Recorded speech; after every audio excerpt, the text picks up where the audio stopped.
The variable. That's pretty fast. Happy New Year.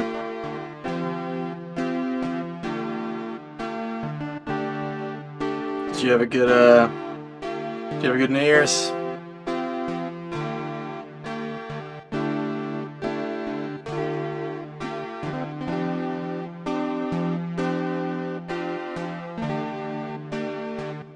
New Year, new Ito.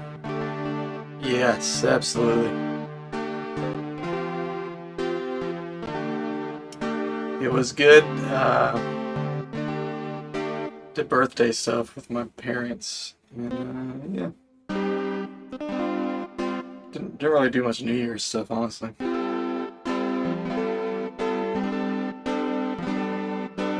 It was good though. What's up, JP? Thank you, thank you.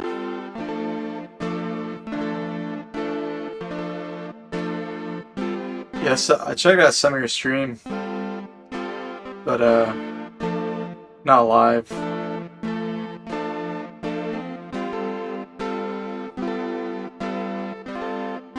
It was good.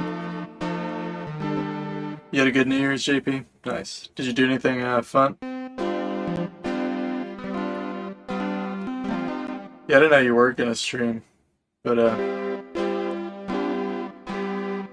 yeah, some of the I heard some of the 22 jams, and those were sounding pretty cool. And there's some music from Miss Magenta that you were checking out. That stuff sounded really cool.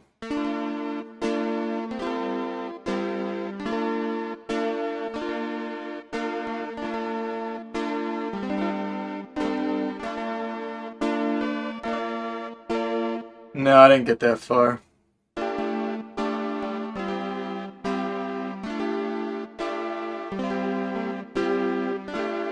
Sat in the house, ate some cold chicken and rice, made music. Yeah, it's not too bad.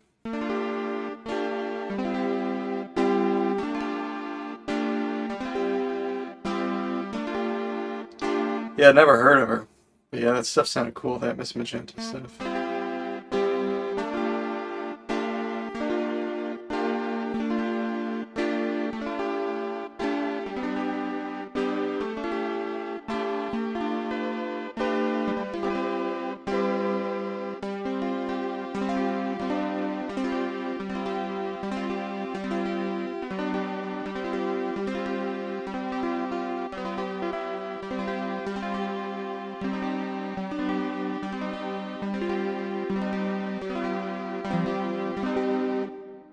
I kind of like the sound of 37.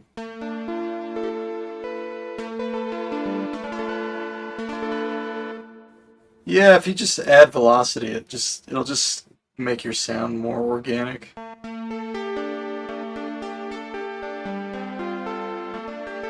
Yeah, that thing you uploaded, the piano part, was really cool. Had like a cool melody, and yeah, it just sounded pretty nice. So yeah.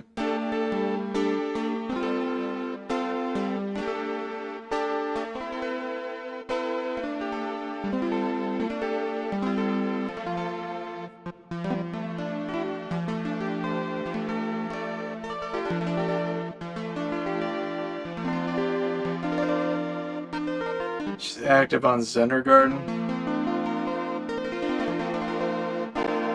Yeah, I've been reading a lot of Discord since I've been on vacation. I've been doing a lot of just sitting around. But I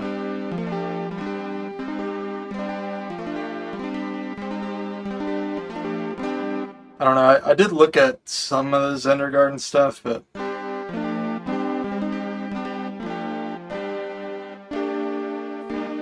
the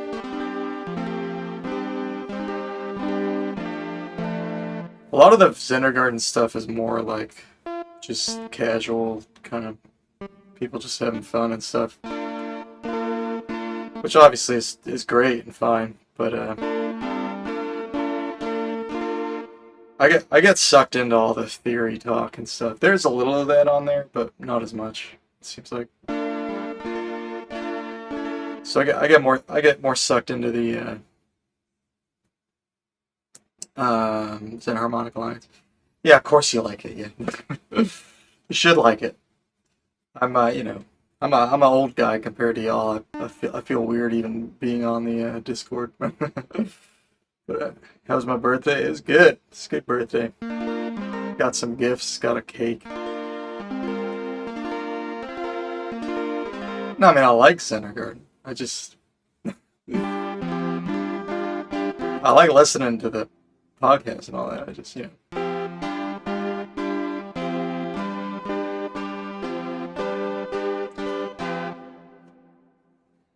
just don't expect me to be like in the Discord like trying to meme with people 20 years younger than me. I feel kind of weird doing that, but yeah, it's good birthday. Did you have a good New Year's, Universe?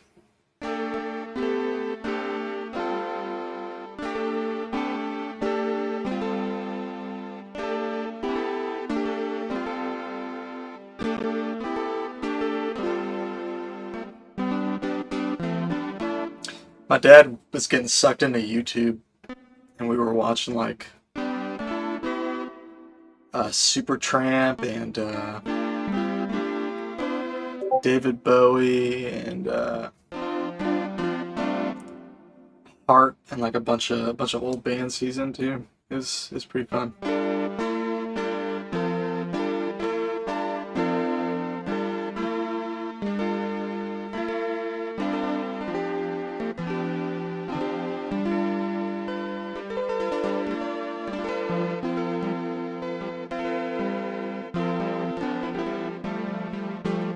I like 37, but I feel like I'm just like floundering around.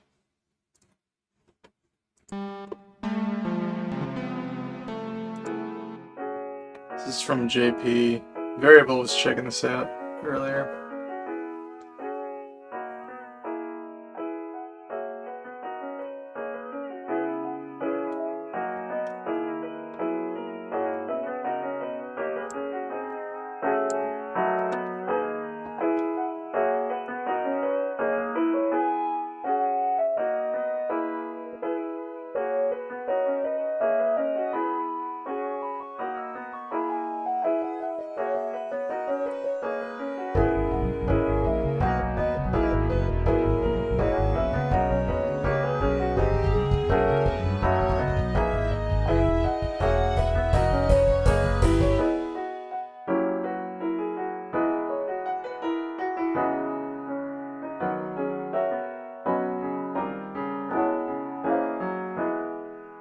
Oh, those are nice chords.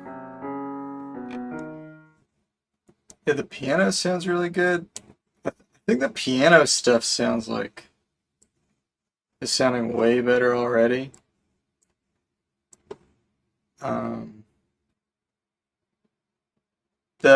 My overall impression of that is just that it doesn't feel finished. Like, is it the whole thing? It feels like an intro to something, more or less. Also, when the other parts come in, like right here when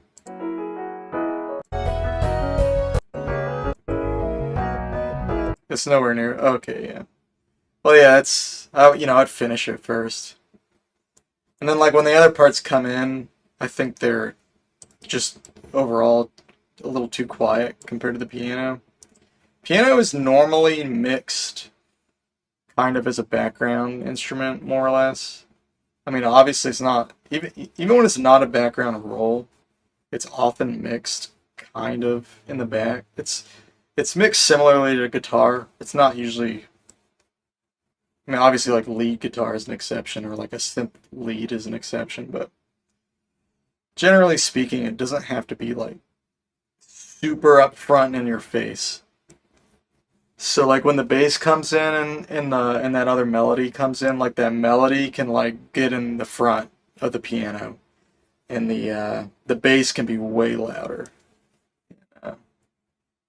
I think in most instances that'll make sense.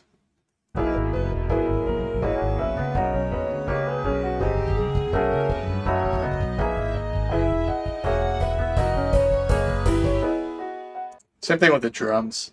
Like I would just like bring up the other instruments compared to the piano. What like the piano's fine when it starts. I'm saying when the other stuff comes in, pull that way up. That's my only. Uh, yeah, the chords here are really cool, and I really like that warbly sound on the piano. Like I love the tone on that. Yeah, that piano tone is really nice. It's got that cool kind of lo-fi um, effect that everybody likes. And yeah, it sounds pretty good. I mean, I think you're definitely like you've shown a lot of growth in terms of the piano sounds in a very short amount of time. So yeah, it's pretty impressive. All right. Hi, other mom. Hey. I listened to Ground's album on stream like a few days ago. Uh, after the McDonald's Coke, feeling a bit better.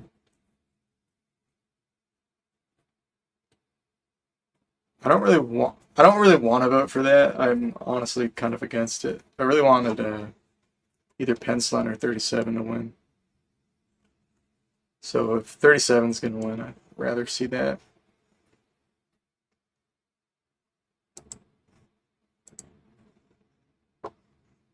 I don't think 22 is an option unless your vote is the 22nd vote. Please unvote for everything except straw. Is straw up there? I don't think straw was a. I don't remember straw being a contender. Next time, maybe. Where's the channel? Where's the voting? The definitive voice of JI endorses straw. I'm not gonna reveal who said that, but that is a message. A very unbiased message in the thread. Dude, where is even the voting portion? Where are the votes? Come on, man. Oh, there it is.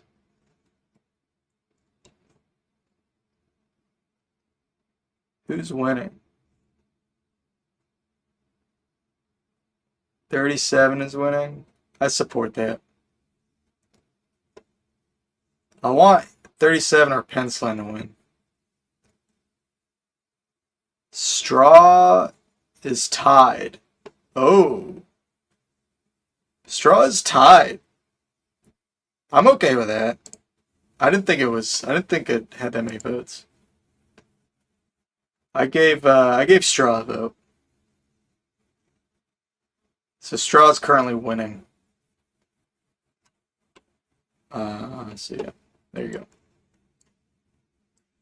go. When I saw it before, Straw's not my first choice, but I think if it has a chance, I'm all for it. Straw's fine.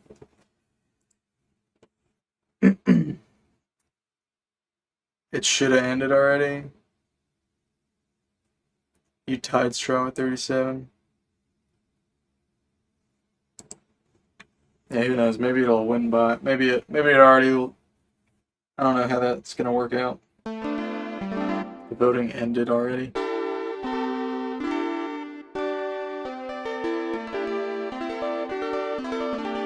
I played with Straw. I remember that.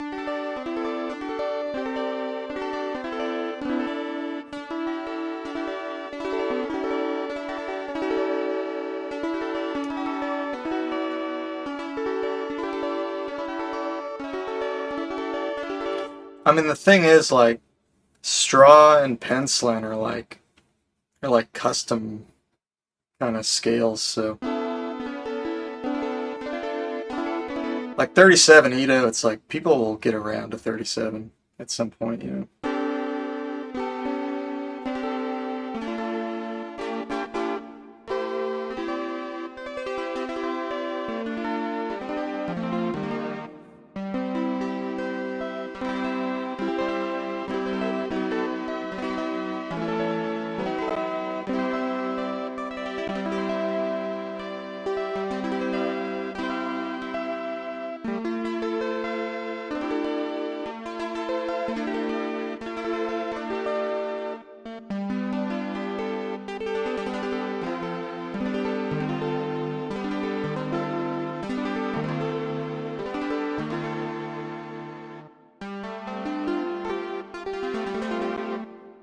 Probably Wednesday have a lot of work to do teaching people how it works.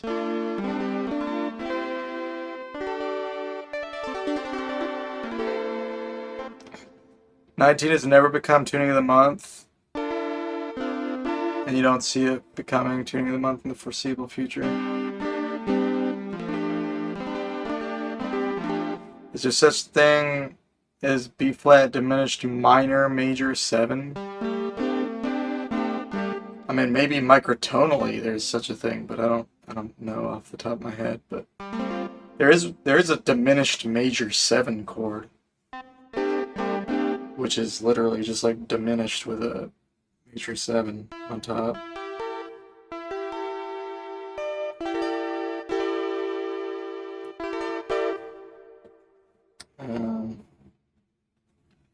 All right, I'm gonna go back to 22.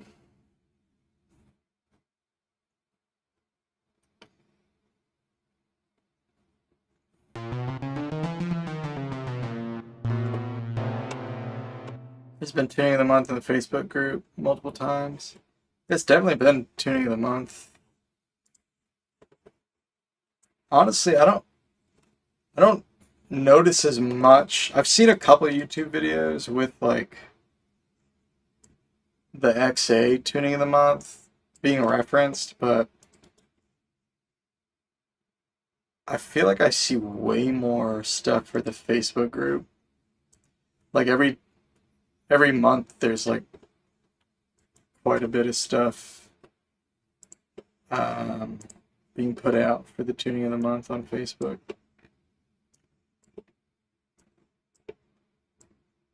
So I don't know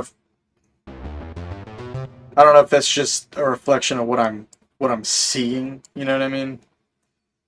I don't know if that's a real reflection of the activity. I mean, the Discord is only 2,000 members. The Facebook group has like 15,000 or 20,000 or something. I think it's 15,000. But the tuning of the month group on Facebook is like a specific group that's an offshoot. And I don't know how many people are in that.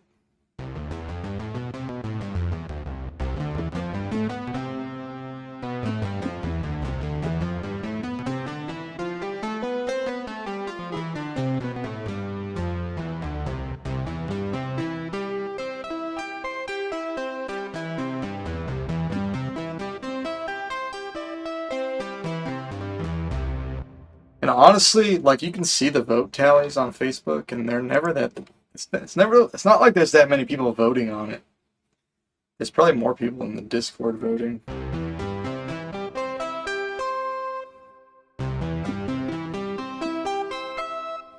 But I definitely like notice more just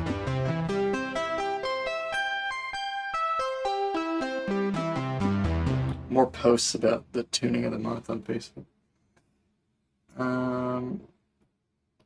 22 ED2 quintillion, 22 hours of educational attention. Yeah, the tuning of the month group itself is not big, but the microtonal group is decently sized.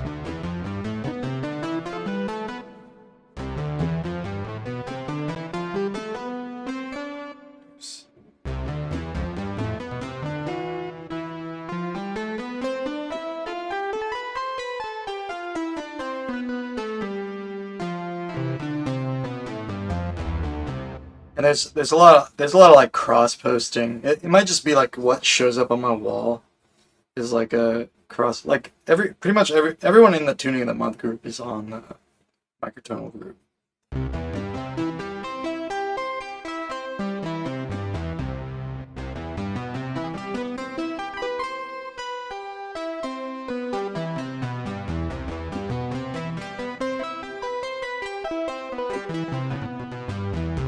Oh, actually, variable.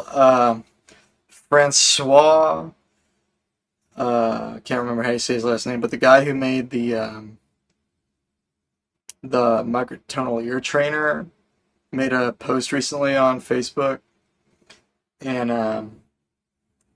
Anthony, or however you say his name, was on there basically talking about you. Like Anthony Hay was saying that he got all these like high scores and was saying that there was one very like diligent. Like he was obviously talking about you. He was saying somebody was like sweeping all his records, and was getting it in like fewer tries than he realized are possible. So I told him how you can like chain the sequences and stuff. Because I feel like it's like not a fair fight when people don't even know, you know, like they don't advertise it on the page at all. But yeah, I'm curious to see if he'll make a comeback because now he knows about the sequencing.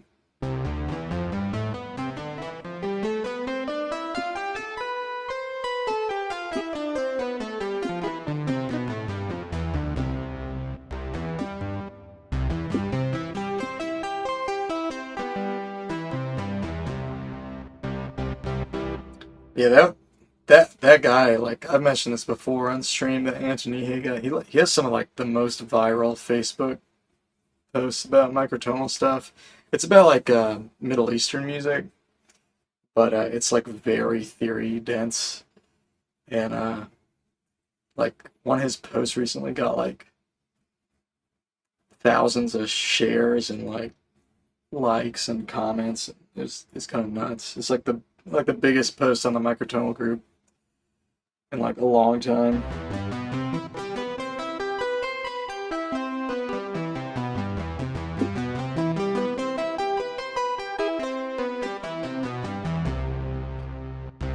But he like really knows his shit.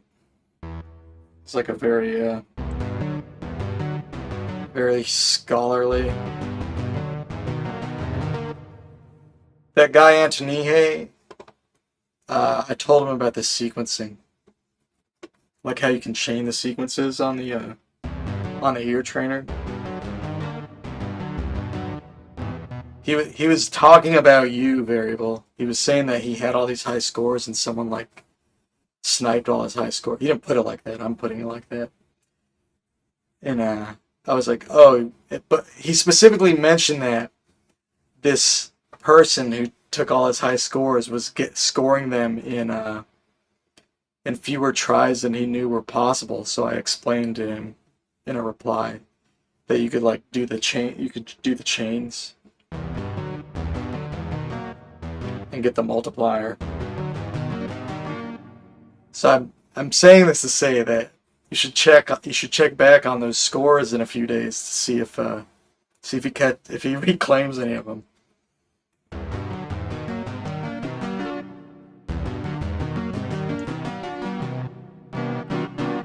Scatterbrain got 2K. I saw your post on that. Congratulations, dude. Hopefully it only blows up from here, and if not that video, I'm sure something else will.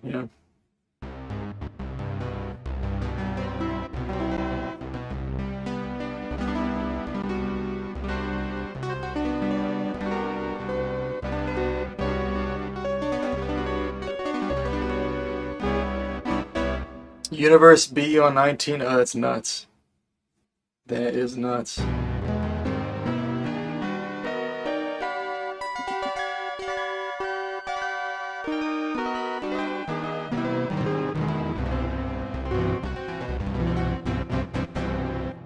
Yeah, I'm glad you have some competition, honestly, because it'd be pretty boring to not have to push yourself at all.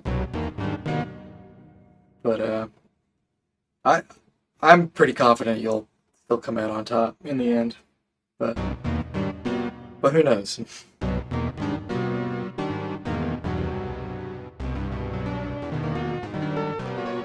It's tapering off. I mean, I don't. Who knows how that stuff works?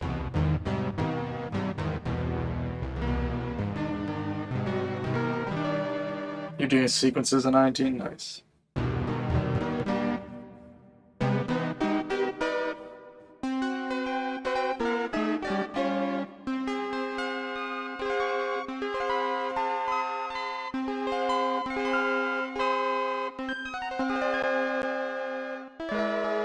Sweats profusely.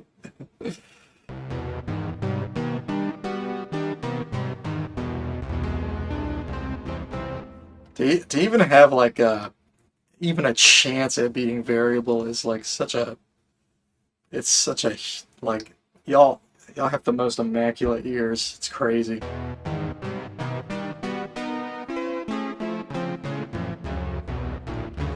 Like I could lock myself in a room. I could lock myself in a room for like months on end and just do that ear trainer, and I would never come close.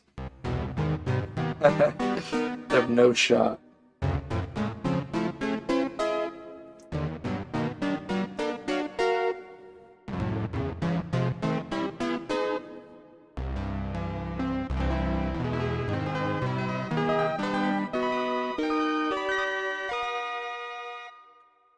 28 seconds is impressive, though. I don't know. Is that did I do something in 28 seconds? I don't even know.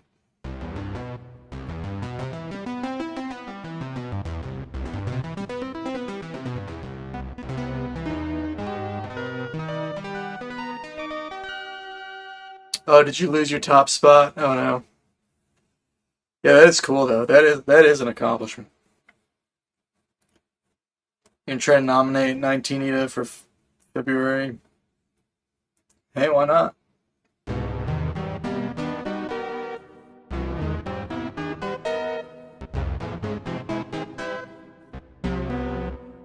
19 is sick.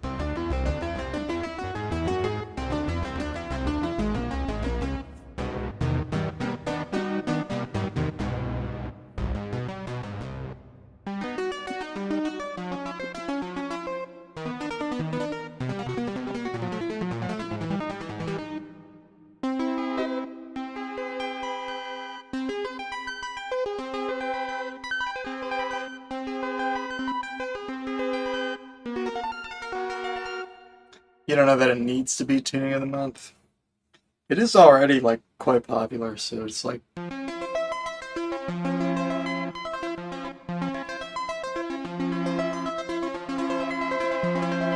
at the same time though, it's like the tuning of the month thing, it depends on like like uh how many people actually participate in it.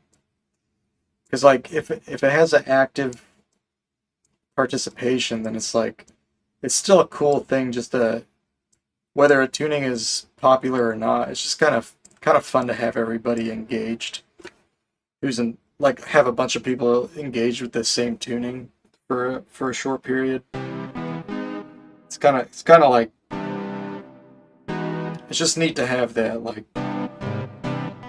community involvement in some way. Because like everyone's gonna do their favorite tunings like in their spare time, you know.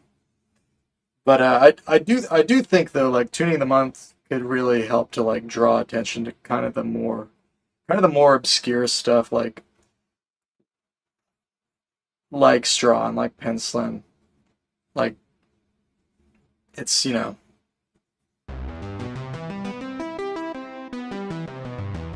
it gives them a chance to like get some exposure and and they're like well thought out scales that you know I think they deserve attention. It's like people are gonna hear about 19 Ito pretty much regardless. But like, is everyone gonna hear about straw? Like, hopefully one day, but we don't know. And that could little stuff like this could help secure these like kind of custom scales or whatever you want to call them.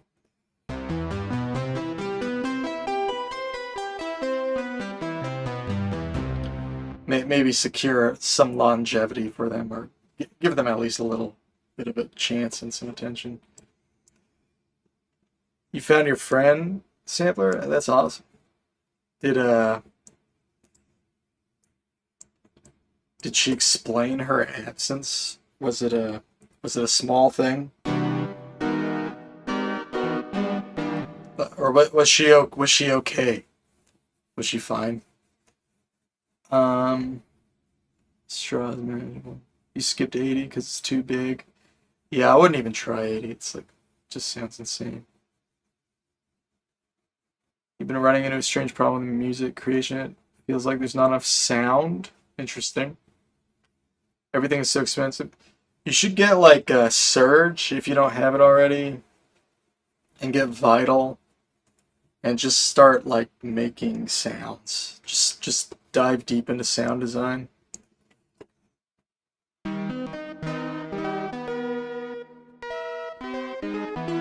Was anyone else in that thread? No, nobody. No, I mean, nobody was asking about you. Like the Antonia just like made this comment, and I knew what he was talking about because I'm like, you know, because just because of the stream, I know like I know this whole saga. I know what you've been doing on there, and so I just like filled him in.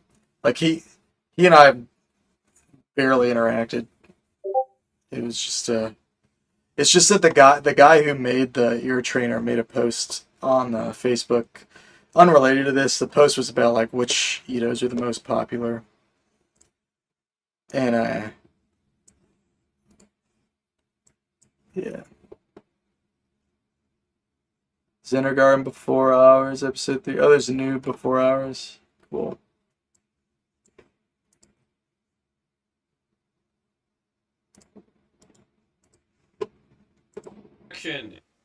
Hi everyone. guys. Welcome to Hi. Zendergarden Before Hours. It's Hello. Zendergarden, but not. Yeah. So. Wow. To- You can see everybody's faces on. Hold on, let me share this.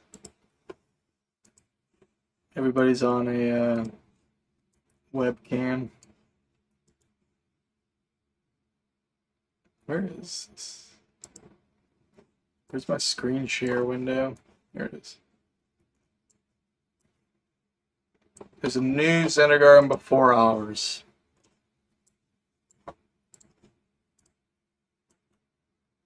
With the Abnormality Company. The Zendergardeners. After hours, depending on the time of day. Oh, I forgot the saying. Hang on, we're gonna have to start it all over again. Okay. What? Okay, 3. All right, take 2. 3, 2, 1, action. Hi everyone. Welcome to Zendergarden Before Hours or After Hours, depending on what time of day it is for you. Today we have plenty of lovely members here with us. We have Abnormality, yours truly. We have Colonizer 48. We have Dotuzo. We have John Saliano. We have Tristan Bay. We have Yellow Candy. We have Groundfault. We have Unnamed 248, who's probably not going to talk. All right. Anyway, I'm not gonna listen to this whole thing on stream, but there it is. For anybody interested, I will check that out later though.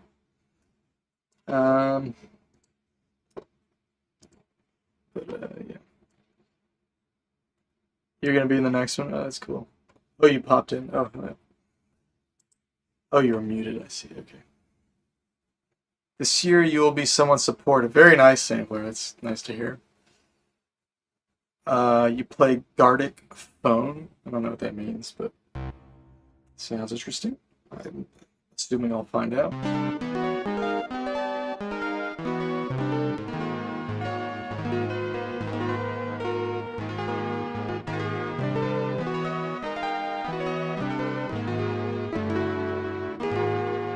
Old man.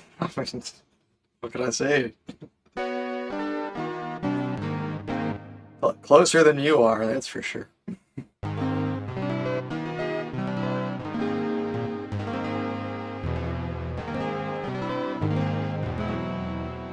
You don't have Discord, oh no. Well, don't you want to, Gardic Phone is risky to go wrong in so many ways.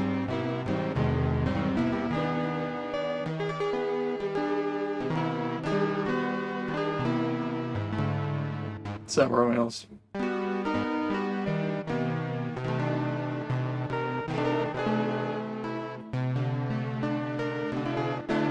Yeah, the Xenarmonic Discord has like way more like in-depth like discussion on like theory and stuff, like compared to the microtonal group. It's weird. I feel like the microtonal group has a lot more like kind of the older people in it, and that they had their like they were doing the what's happening on Discord now. They were doing it like years ago, and they're kind of like sick of it. I feel like, or they all kind of know what their opinions are and all that, and like they're just like everyone's kind of doing their own thing. They're not really sharing their everything because everybody seems like at least like all the old heads, they seem like they kind of know what's up. And but on the Discord, there's a lot more like newcomers and people who are like learning it right now, who are like very excited about it, and everybody's kind of getting into their own thing and sharing what they're discovering and all that. It's a way better energy. I way prefer that. But there's a lot of there's a lot of great information on the Facebook too. Like Paul Ehrlich's on there, and a lot of like Mike Battalia's on there, and I mean what they don't post that often, but when they do, it's like they're the people who like seem to know the most out of everybody. But I also feel like there's a difference in proportion in the kind of the younger generation versus the older generation, where like a lot more of the newer Zen folks are composing. There's definitely a lot of like theory and math people, but I think there's a higher proportion of composers. Whereas like in the older crowd, there definitely are some composers, but they seem very rare. It's like it seems like the proportion is way more like just pure theorists and pure math folks, and kind of like not passionate, just sort of like slightly interested, like experimenters, I guess. I don't know how you put it.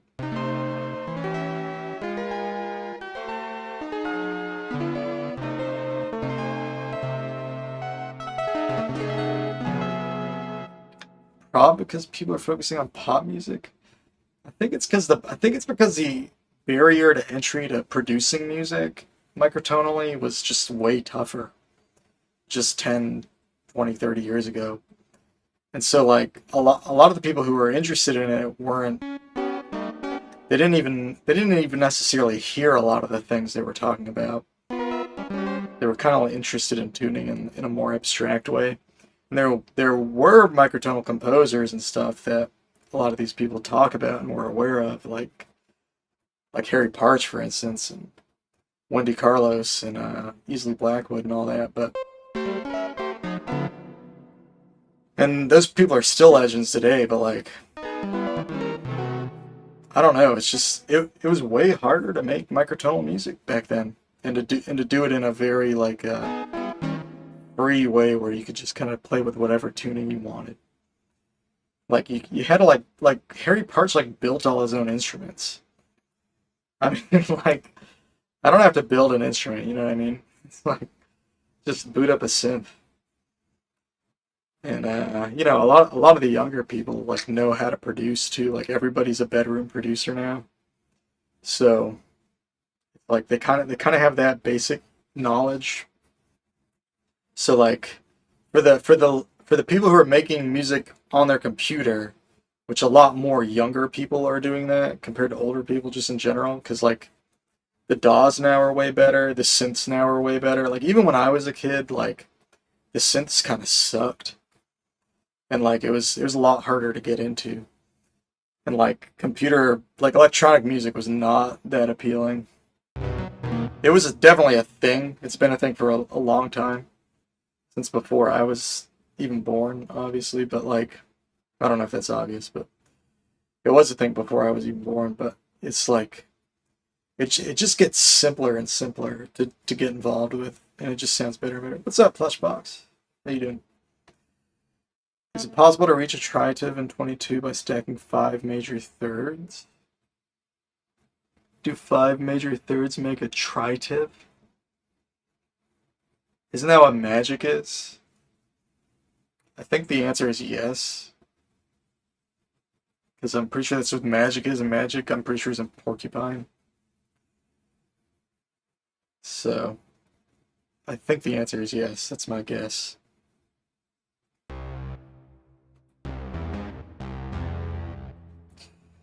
I got it. Okay. I've learned something. If nothing else, I learned that.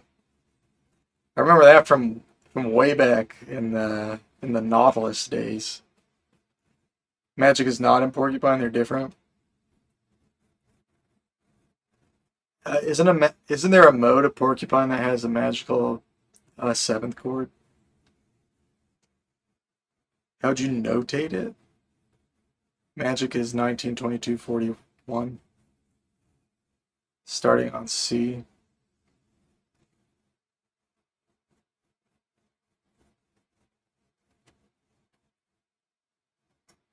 No, what? I don't know what the no is about. If you're stacking major thirds, I mean, magical 7th and magic temperament aren't related.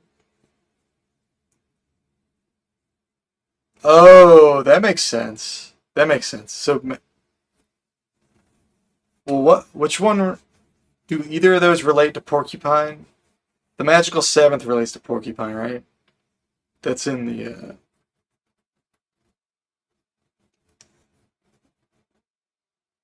but so if you stack 5 thirds to get a tritive,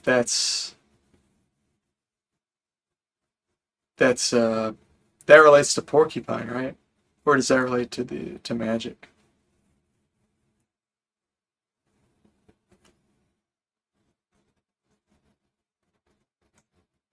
One of the modes has magical 7th as the root chord. That relates to magic. Okay. So to play magic in 22, you would just stack major thirds. And to do porcupine, you would stack the neutral second.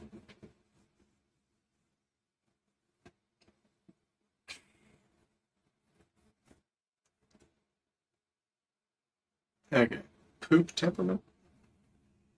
Okay, I see.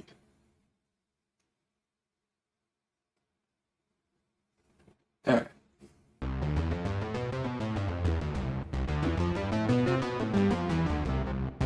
How would you notate it? Would it not just be normal? Would it go like C, E, G sharp, B sharp?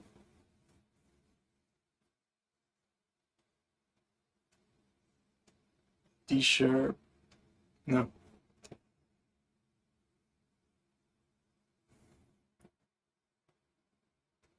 Oh, it's just regular major? Oh, I see. It's just regular major. So it'd be C down, E. I see. Okay. It's not the super major third then. That makes sense. So would it be C down E, G down B, D? No. So C down E, down G sharp.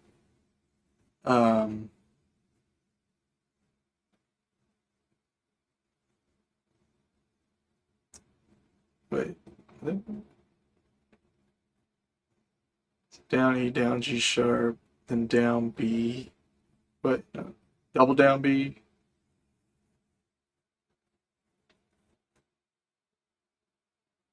Which double down B would be like,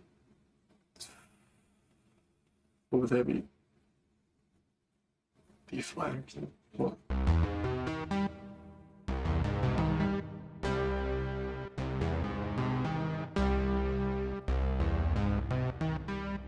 I can look at it right here. So it would be B. So it'd be C down E. It's just G sharp, right? It's not down G sharp, it's just G sharp. Oh, because it's down E. So C down E, G sharp, B. Then down D sharp, and then G. I cheated because I looked. I didn't do it in my head. Sorry, guys. I'm not a theory genius. I'm just a theory mid-tier theory guy. What about something that doesn't temper out 2 over 2? Double down G sharp. Excellent job, Mr. Good Board. I should play 4D golf. I don't know how to do that.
I was right about. Oh no, I wasn't. Double down G sharp. Oh, it's A flat. That makes sense. C down B, down D sharp, up E flat G. Okay. Yeah, that makes sense. Yeah. I haven't like mathed out the notes in 22 in my head. I did one time sit down and like write out the chain of fifths, and I wrote ups version, down version. I also did the sharp and double sharp. I mean the double sharp and double flat version, but I didn't know about double downs and double ups and stuff actually. So I should go back and do it that way too. I mean, I knew that was a thing, but I didn't even think to apply it to 22.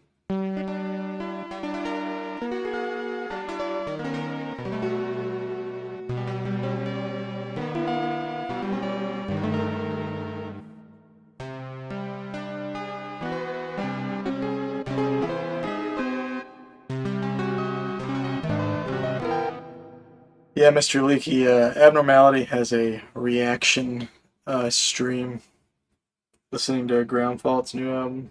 I did listen to Ground's album on stream as well. I didn't really react much to it. I just kind of listened to it. I think I was playing some Mario. Yeah, variable reacted to it as well. I actually skipped that part because I've already listened to it and I watched part of Abnormality's stream earlier. And I do want to listen to it again, but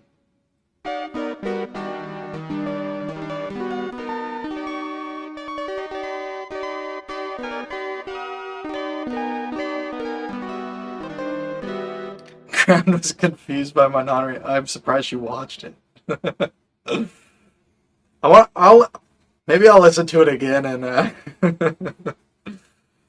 kind of want to reserve my thought. I do have some thoughts, but I kind of want to reserve them until I listen one more time. But I will say that like she writes very like you can tell she has a very this is my first impressions on her album because now I know you've listened to it and done all that too. She has like a very like melodically driven you can tell that her compositional style is melodically oriented. It's like melodically driven, centered, however you want to put it. Like she thinks in terms of melody. That's pretty obvious. And I think that that is something that is not always. I think a lot of microtonalists don't approach things from that angle. I think most of us are more kind of wrapped up in harmony, and I think the melodic angle is part of what's missing from from Zen harmonic music as a whole. Not that it's not there, but I think it's in a melody is king, really. I mean, there's no few people would argue that it's kind of the most lasting, strongest impression. Whatever I'm trying to say, like melody. If you had to isolate one dimension of music as being the most important in terms of composition, I think I think it's safe to say that melody is at least the most like obviously resonant dimension for most people. So I think focusing on that is an important thing to do as a composer, just in general. Like not everyone is going to do that, but I think it matters, and it's nice to hear that. It's nice to hear like a Zen harmonicist focusing on melody, because a lot of musicians don't focus on that quite as much as they focus on rhythm and harmony. And I think Zen harmonicists in general have that same kind of bent. And then a lot of her timbral palette reminds me of like video game music, which is cool. It's definitely something I like. Um, I will say that like a big reason I want to wait or re-listen to it before really like digging into it is that the music is very dense and like just in terms of ideas, just like idea after idea after idea. And some of the music didn't sound like totally formed out, and it all does kind of like it all does kind of like get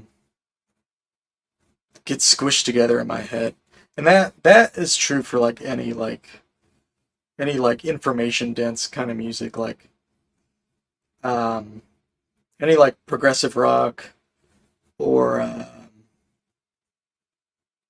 like even like any like polyphonic kind of music or like Tigran Hamasyan. He just really like kind of like it's just like riff after riff after riff after riff, and it's very busy, and there's just a lot that happens in a short amount of time, and it can get difficult to like kind of even tell where you're at in the form of a song at any given time. So anyway, I think it warrants another listen or two so that I can make more sense of it. But that's not always my thing. I will say that it does tend I do tend to get worn out by stuff like that. But yeah, I think it warrants another listen, at least one more listen. So I'll definitely spend more time with it. But that's my chief criticism of it is that it kind of started to all blur together pretty quickly. But I did appreciate her melodic sense, and I do like the video game kind of bent, and I like how like melodic the bass lines are and stuff too. And yeah. Yeah, it's definitely like something I think people should check out. I would recommend it to like people who are into microtonal stuff. Give it a shot. But yeah, that's my spiel. My spiel, however you say that. Ground has started composing something in pencilin for the next album. Oh, nice. Um, Imperial System. Celsius is demonics. Water freezes at 0, boils at 100. Yeah, it's pretty logical. Alright, cool.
Switch from base 10 to binary.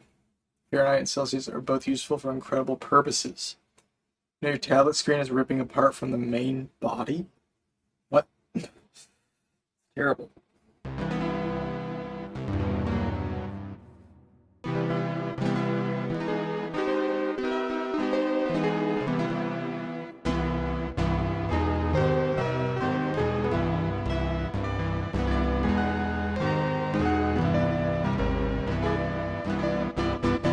Yeah, another thing too. Like, I'm not trying to be like critical of Ground as a composer. Like, I definitely support what she's doing, and you know, I think she has a unique voice, and I don't necessarily know that it's my like preferred style, but there's definitely things that I enjoy about it, and yeah, I do look forward to I definitely like keep checking out her work and stuff. So.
Dude, what?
Oh, miserably.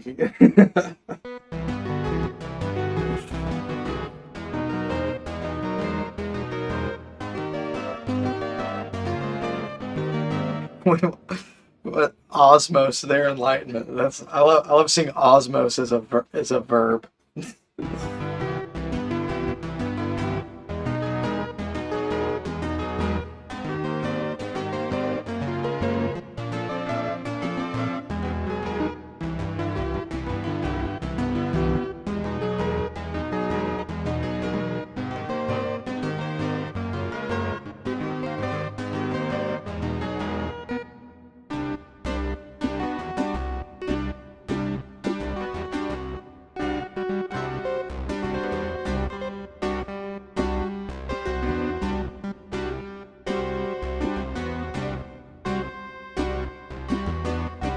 Do I know that? I'm not really sure that I know that.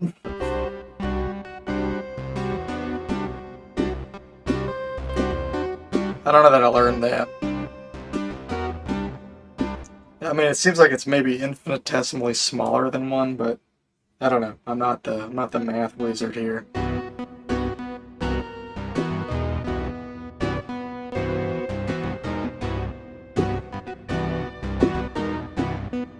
It's equal.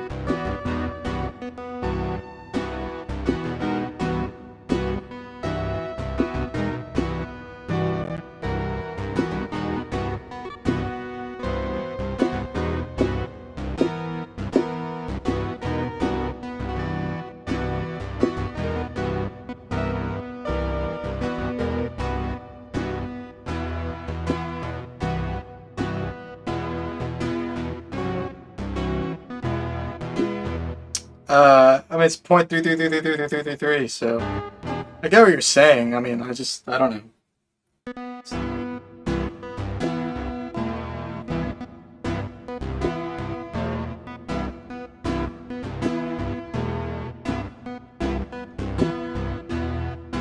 Yeah, but that's like a flaw in the, you know. It's like decimally you can't really express a third, you know what I mean?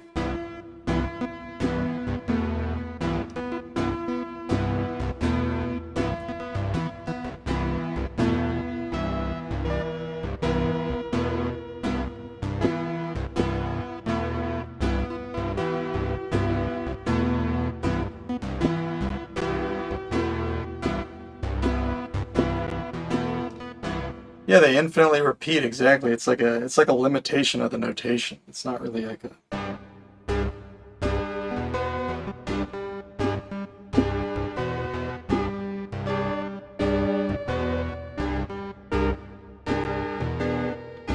Yeah, but couldn't you hypothetically just say like there's some infinitesimally smaller number than 1?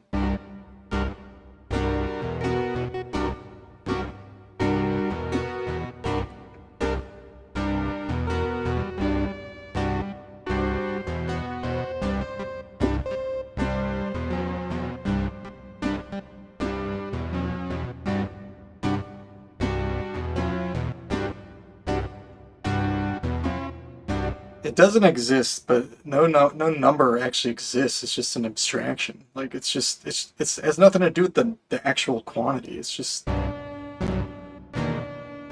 like do you use the abstraction of some number to mean its equivalent? Like if you do, then fine. I'm not arguing that you can't.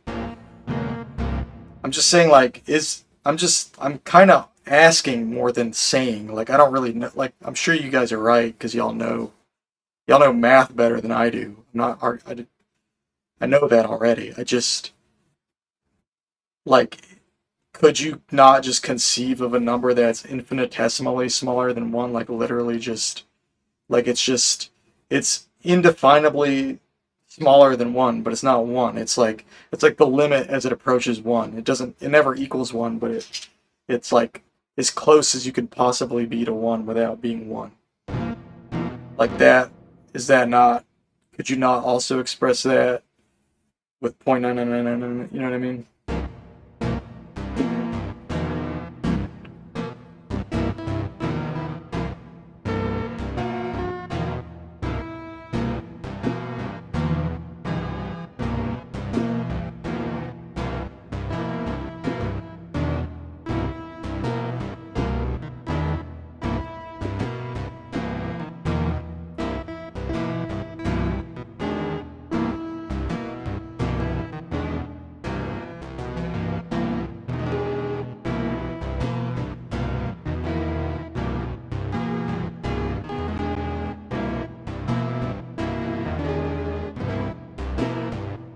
Oh damn, thanks for pointing that out. Yeah. I mean, I'll take your word for it. I'm sure there's some proof that if you read it, it makes sense. I may even have seen that proof when I was in high school or something, but it's been a long time. I have not kept my math brain up. That's for damn sure.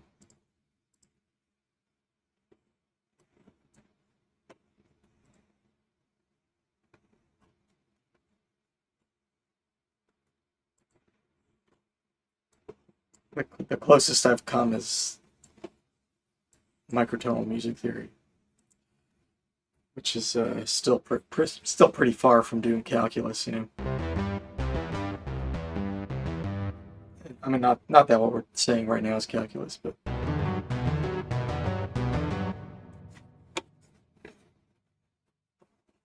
what is 1 plus 2 plus 3 plus 4 plus 5 plus dot dot dot? Isn't that infinity?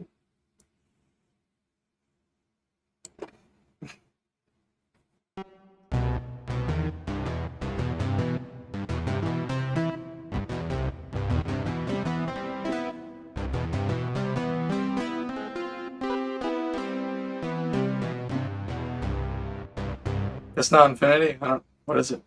I don't know what it is.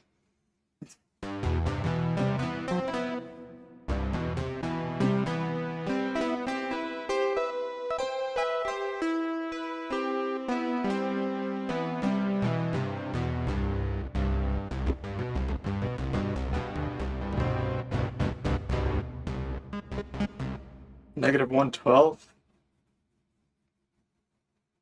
What are you talking about? Now you're just messing with me.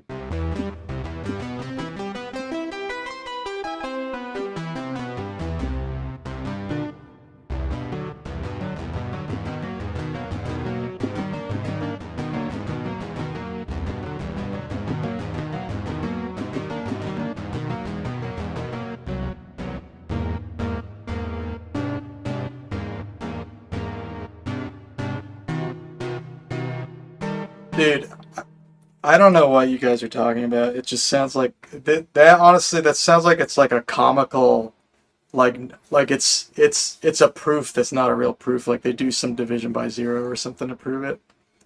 There's all kinds of like funny math goofs that they're not true. They're just like funny math jokes. That's what that is. I'm like 90 I'm like 99% certain that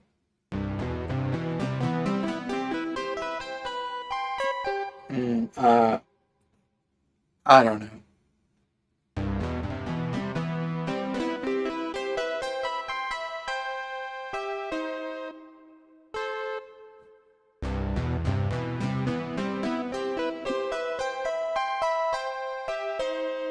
Oops.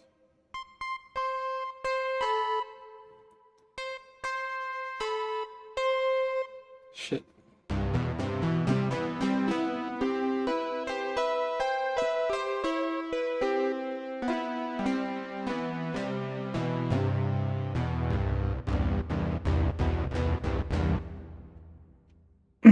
What's the derivative of e to the x? I have no idea. I don't remember this. It's e to the x with respect to x. It's true. Look at the proof. Negative 112. So 1 plus 2 plus 3 plus 4 plus 5 plus 6 plus 7 plus 8 plus 9 for infinity is negative 112.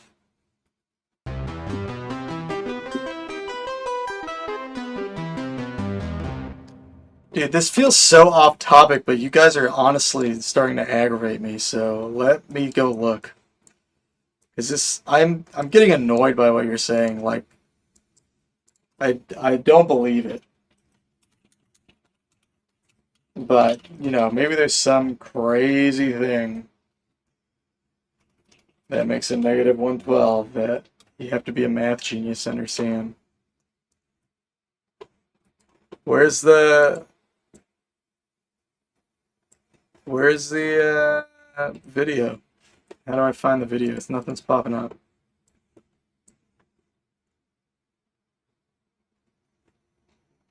Can someone link it?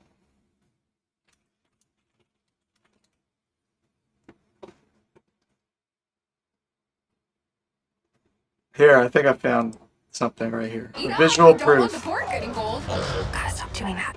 Disney's Moana 2 is a joyous adventure. Can we uncover the Ramanujan summation using visual techniques? Okay, I definitely found a video about it.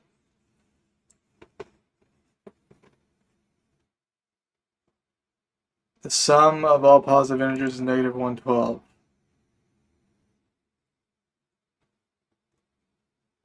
It says here, One problem with this is that it isn't true using the techniques of real analysis, so visualizing it can be challenging. Not to mention that visualizing negative numbers is challenging in and of itself. Another challenge is that people get pretty angry with the various methods used to produce. Yeah, I'm getting angry right now. Why would you have negative numbers at all? That doesn't even make any sense. However, we're able to make sense of the sum using a series of visual arguments that connect 3 different infinite sums and choose one value to assign to them. Okay, well, already, it's just like this is such a. This feels like it's such an abstraction removed from anything to do with reality. You guys are saying what I'm saying is philosophy, but this is philosophy already. This is more philosophical than mathematical. Here I try to show visual representations for this argument. While this argument has its inconsistencies, there are more legitimate reasons out there to indicate these values make some sense. Dude, even the video is saying it's not real. I mean, come on.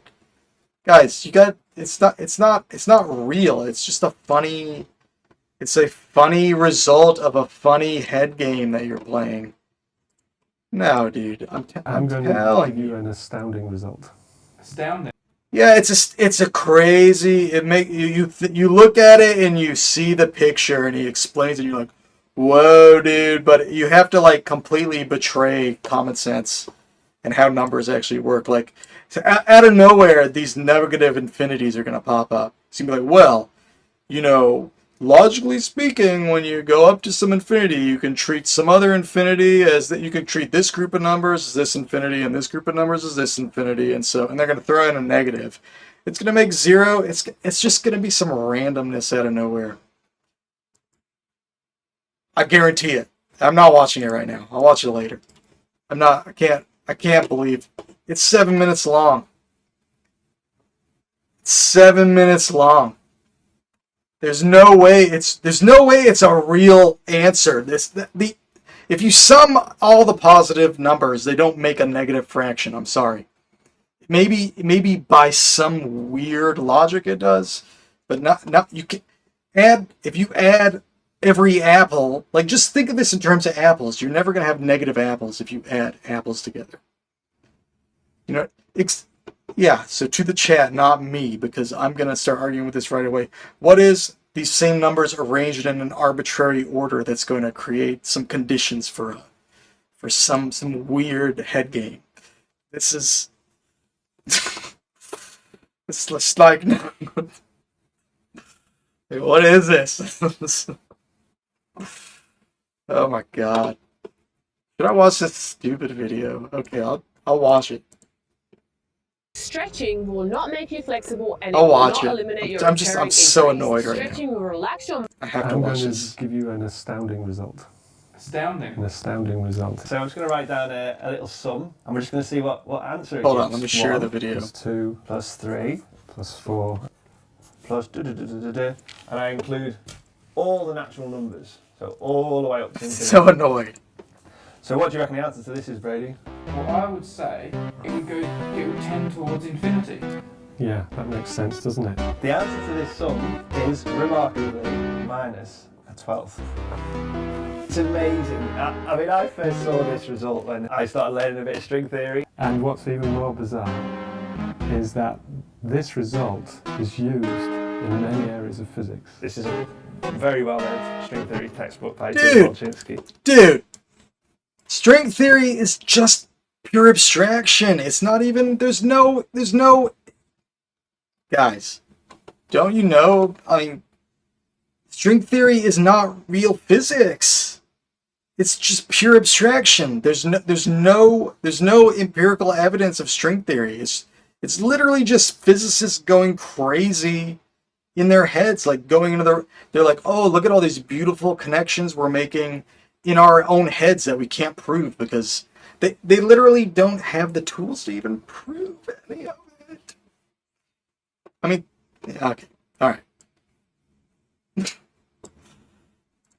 As you can see, sort of quite early on, page 22, we have this statement here, which is that the sum of all, this is basically saying the sum of all the integers, or the natural numbers, all the way up to infinity, is minus a 12. Alright, so we're going to prove now, without getting our knickers in a twist with Riemann zeta functions, we're going to prove quite simple way why the sum of all the natural numbers is indeed minus the 12. So to do that, we're going to do this in a number of steps. We're going to look at a few different sums. The first sum that I want to look at, we're going to call it S1, and it's 1 minus 1 plus 1 minus 1 plus 1. Why? Why? Why would you even bother? You know what I mean? Like, what? Why? Like, explain why first. Like, what? Why is he even doing this? Why is he even doing this? He's like, oh well, you know, let's just subtract all the numbers now. It's like, okay, well, okay. If you want to know 1 plus 2 plus 3 plus 4 plus 5, well, let's just 1 plus minus 1 plus. It's like, okay, dude. Okay, sure. It's already obviously nonsense. Minus 1, and so on. That's the first sum I want to look at in principle. Mm-hmm. The second sum I'm going to look at is 1 Obviously. minus 2 plus 3. So why wouldn't you? Minus You know? 4, Why and so on. wouldn't you? Carry on in that process all the way up. Yeah, dude, And the third for one sure. is, of course, going to be our one that we're really interested in, which is 1 plus 2 plus 3 plus 4, and so on. So we're going to evaluate all these three different sums. Now, the first one is really... Did I not literally say this?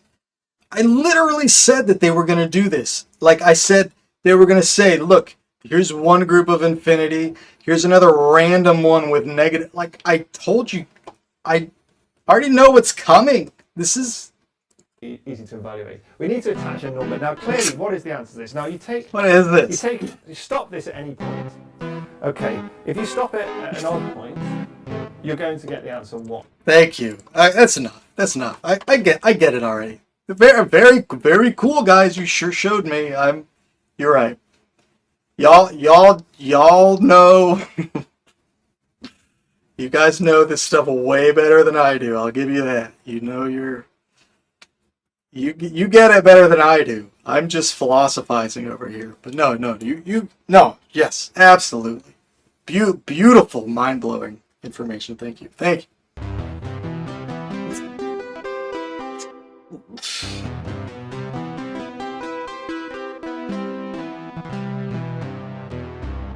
That was so good.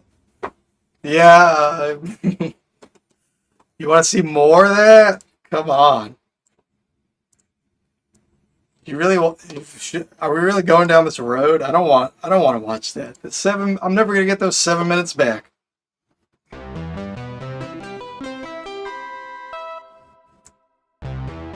Why do I want to watch it?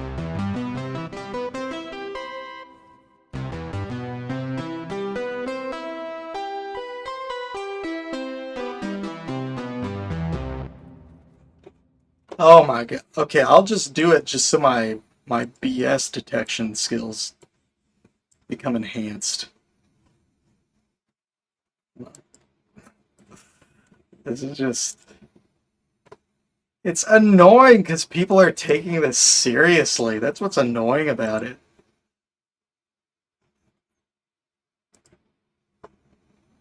I joined the Old Spice Hair Rescue crew really to make a difference. I look around and see guys like this with flat, dry, dull-looking hair. It breaks my heart. Sometimes guys are going years using shampoo. I'm going to give you a... It's annoying because people are like, oh my god, we don't understand numbers. And it's like, string theory is just, they haven't proven any of it yet. Like, it's like the most brilliant minds in the world, like, focusing on nothing.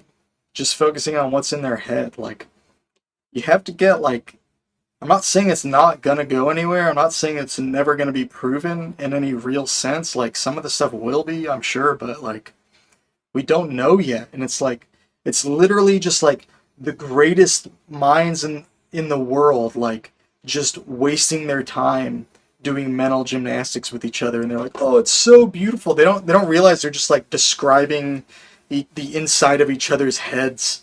Like, physics was grounded in reality and grounded in, like, verifiable empirical evidence up to a certain point, and, like, now we've gotten to the point where we literally lack the technology to prove anything new.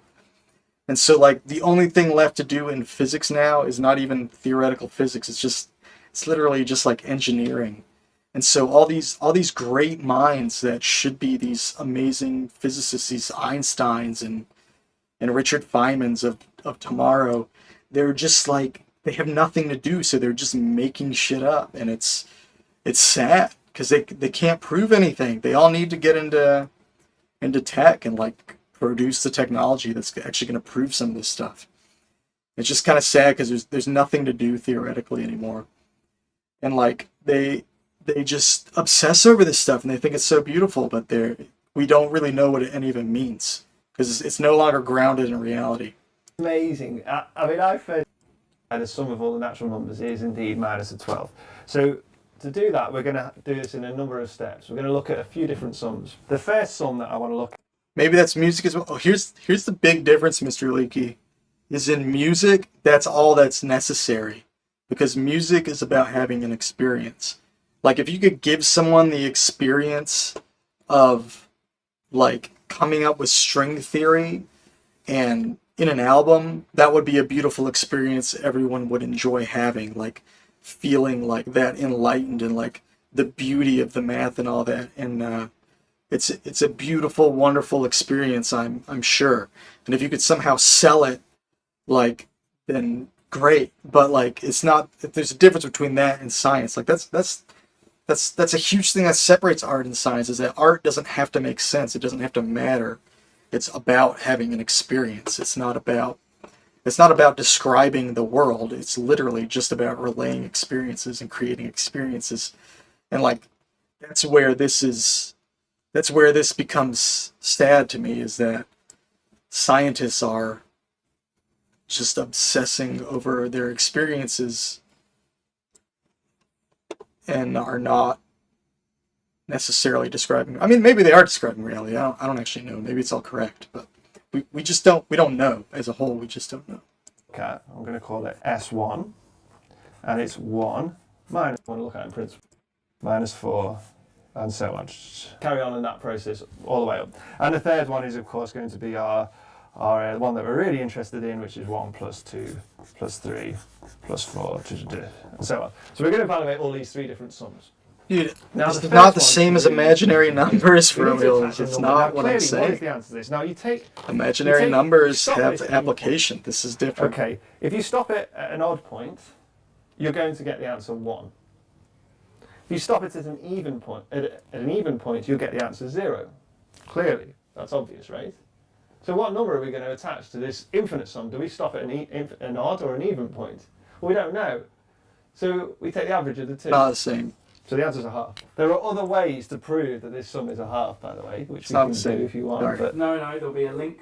There'll be a link there because we've done it before. Okay, good. So you can see the link there. Okay, so this is a half, but I think intuitively that's the easiest way to see it, that you either get 0 or 1 and therefore you just take the average. So this is the natural number to attach to this sum. But once we know this, we're laughing, okay? Because from this we can achieve everything that we want to achieve. The next step is to find out what this sum is. So what I'm going to do is I'm going to take 2 copies of this S2. Okay, so I'm going to add it to itself. So 2 times S2 is equal to, well, let me just write it out.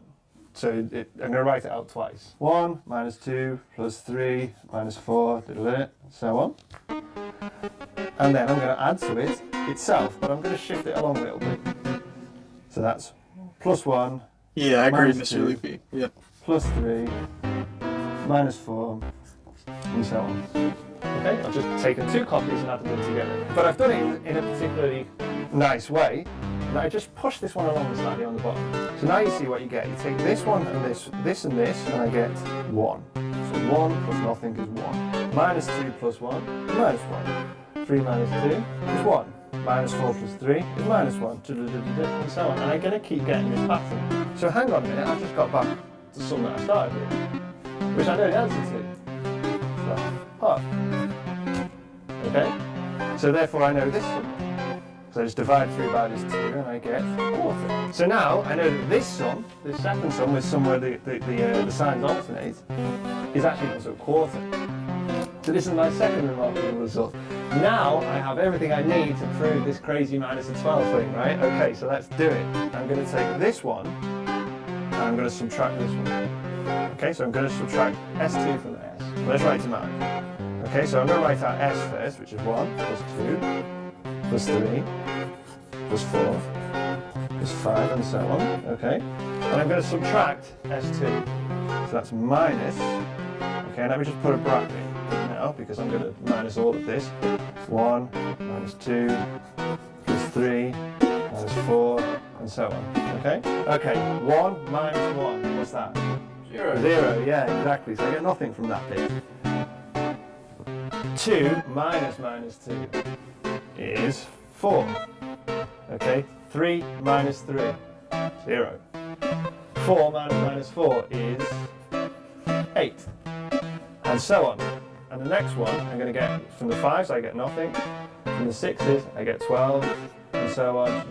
And it proceeds in that way. And now you can see we're almost there now, right? Because look what I've got here. I've got 4 plus 8 plus 12. If I take the factor of 4 out, it's 4 times 1 plus 2 plus 3. Okay? It's my sum that I wanted.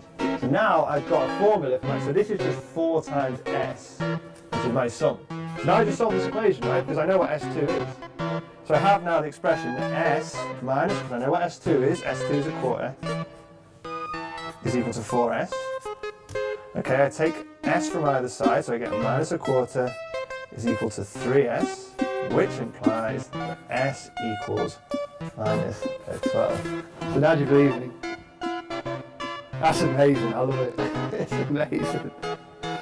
Need a thought. Is it? If I got a calculator out and wrote 1 plus 2 plus 3 plus 4 plus 5 and I sat here until the end of everything and then pressed equals, would I get minus 12? I actually mean the end of everything.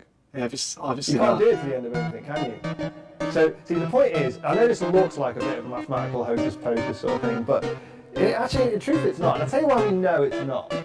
We know, and I know you think I got about physics too much, but we know it's not because of physics, because these kinds of sums appear in physics, and in physics we don't get infinite answers. It's amazing, and it's just, do you know, I was trying to come up with an intuitive reason for this, and I just couldn't. So to be honest, it's just, you have to do the mathematical hocus pocus really to see it. No, dude. What's this thing called? What's the name of the proof? Like, who made it?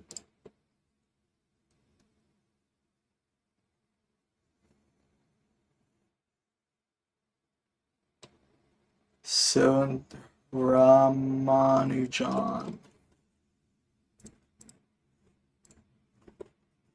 Alright.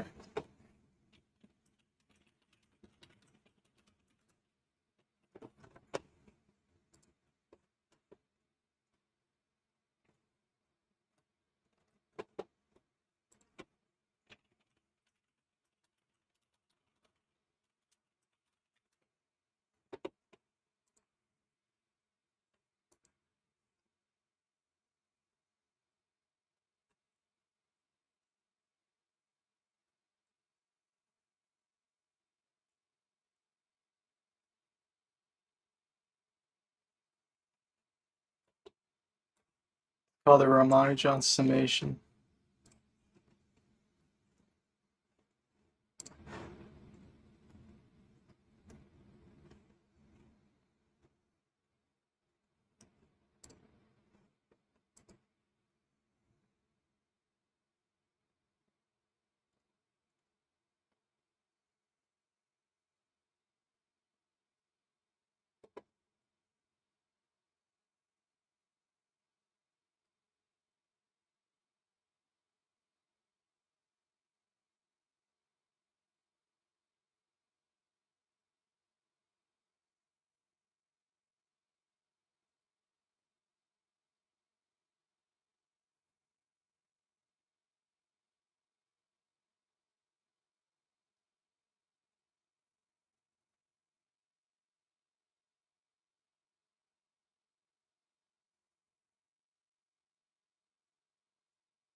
Yeah, I don't know.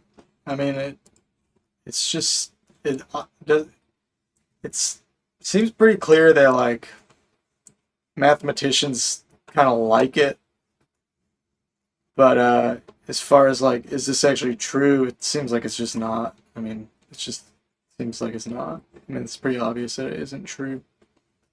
I mean, it seems like it's theoretically true, like if you approach it from that angle, but it's just I don't know. I don't know. I mean, what do you do with it? How let's try this.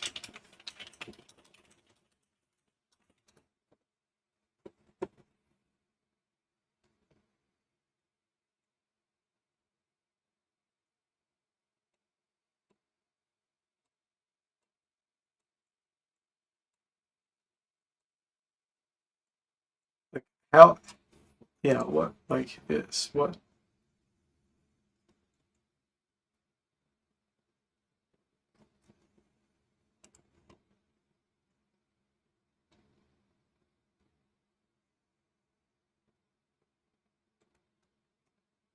So using quantum field theory, which we already saw the string theory thing. Well, quantum physics is definitely like more like real than string theory. I mean, there's more. It's like actual applications, like in computer science and stuff for that.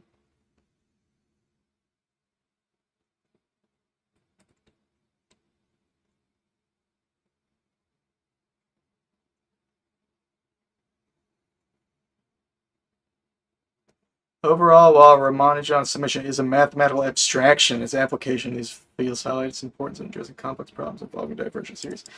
I mean, if there's mathematical application for it, I still think that I still think it's misleading to like for instance, if you were to like ask this to somebody, like what is the, if you just like added all these numbers together, what do they equal? And then they say infinity. I don't think the answer infinity is wrong, actually. I think that this is like showing kind of like how you can approach dealing with infinities.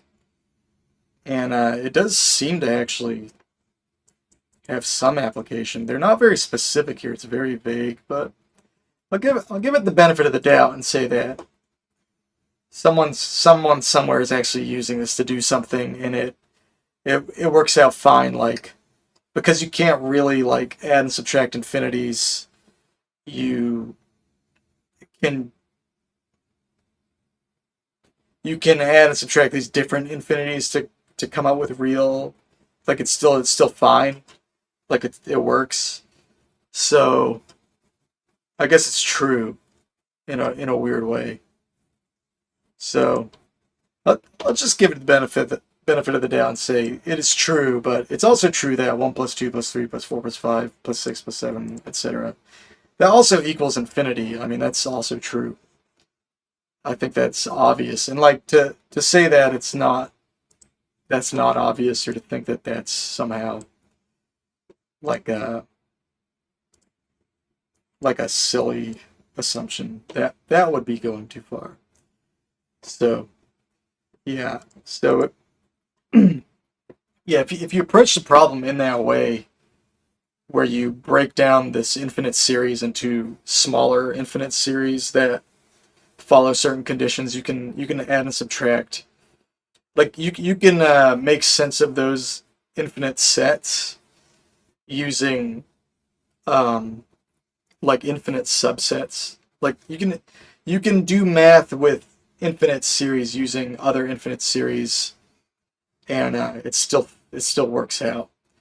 So the results are counterintuitive, but I guess that makes sense to the extent that like infinite quantities are like very unintuitive. It's hard to like literally comprehend them, but apparently you can to some degree. So that explains why it's so counterintuitive, but might still have some real world application. At the same time, I'm not 100% convinced on applicability of it. Like it's said on there that it has some uses, but I don't know that it's this it's a sort of situation where it's like it's almost like an arbitrary placeholder for something. Like since like a computer can't deal with an infinite set, like you can give it some placeholder, and like maybe only certain maybe only certain things would work. I don't really know how that would work. But I don't know. You know, this is not my field or anything. I don't like know it. But I mean, it's definitely interesting. But all right, enough there.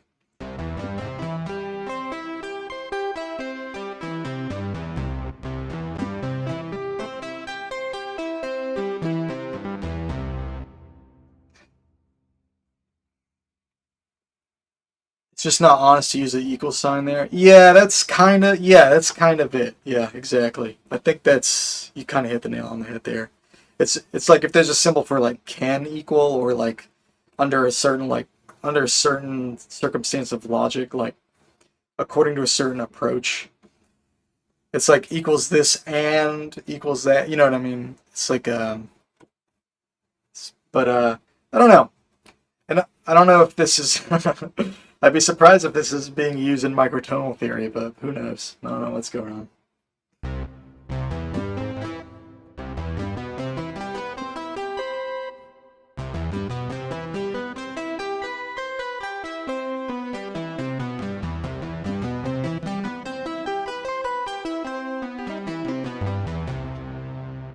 Like, I don't know how infinite series work. Like, maybe there's only certain, like, patterns that arise that you can actually work with, and like the like there's something about those patterns themselves that are like that show you something about how to treat infinities and like dealing with infinite series. Like the math of infinite series seems like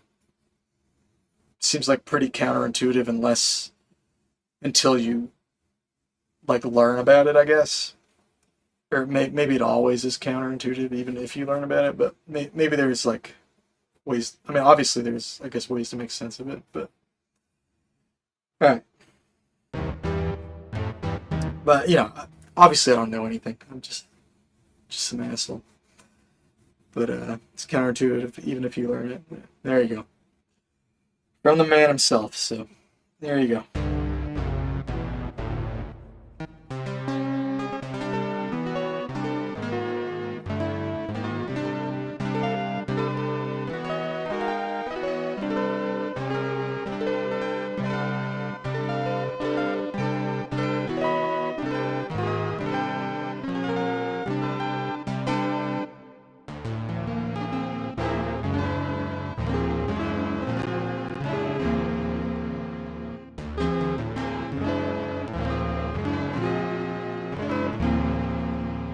It's the genius's wormhole.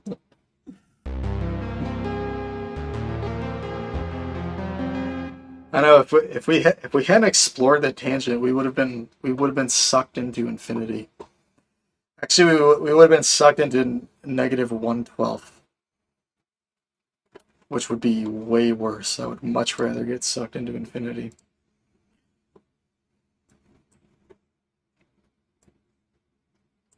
But as we have all just learned, -1/12 is infinity. Some normal assumptions about simple math operations just do not work with infinite series. Yeah, I mean, and that, you know, that makes sense. I mean, that makes sense. Because why would it? You know?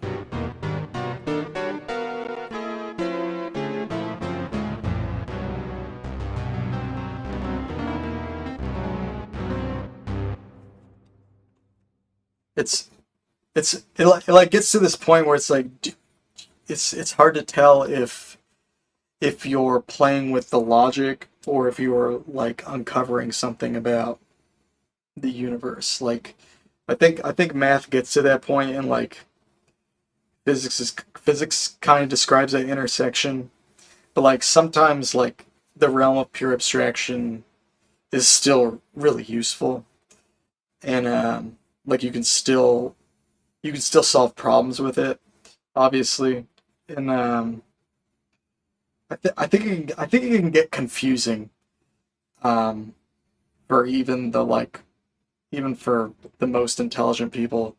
Maybe even more so for more intelligent people. I think it can get confusing, like where that line really is. I think some things that seem obvious to some people do because they're not like burdened by that. They don't have an intimate connection to that side of experience, and so it just seems it's a lot easier to kind of draw that line where you're dipping into that and where you're not. So you know, but it's like if I went to a person at a bar and was like, "What's 1 plus 2 plus 3 plus 4 plus 5 plus 6 plus 7 plus 8 forever," and they said infinity, I guess now I have to laugh at them and tell them it's negative 112. I have to spread this around now. Recall how you can get any sum you want if you switch the order. Yeah, that kind of that makes sort of sense. Like, I don't know. I mean, I've never done it, but that would seem like it could be the case. Like, couldn't you just like change the series you're working with to like come up with your answer? You know what I mean?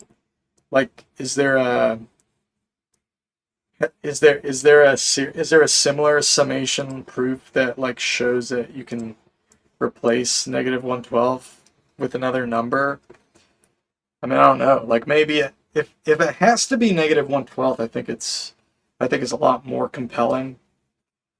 But if it can be like any number, like if you can arbitrarily, because it seemed very arbitrary from the video, but I don't know what was going on in the Rajuman, whatever the guy's name was, Rajumanson or whatever his name was. I don't know what was going on in the actual mathematician's head. So maybe there's like more to it. Like maybe it's not just like random and arbitrary.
What the heck, dude?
It said the Ramanujan summation gives some insight into the nature of a series.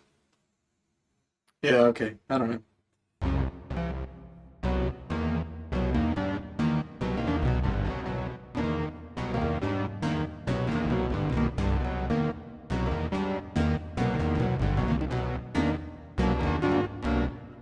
Another thing I'll look up just because I'm thinking about it and I haven't looked in a long time, like the last time I was like interested in this stuff, there was no proof whatsoever of string theory. There's no empirical evidence at all. And it was pure theory, unlike pretty much every other field of science. So I am curious if that has changed.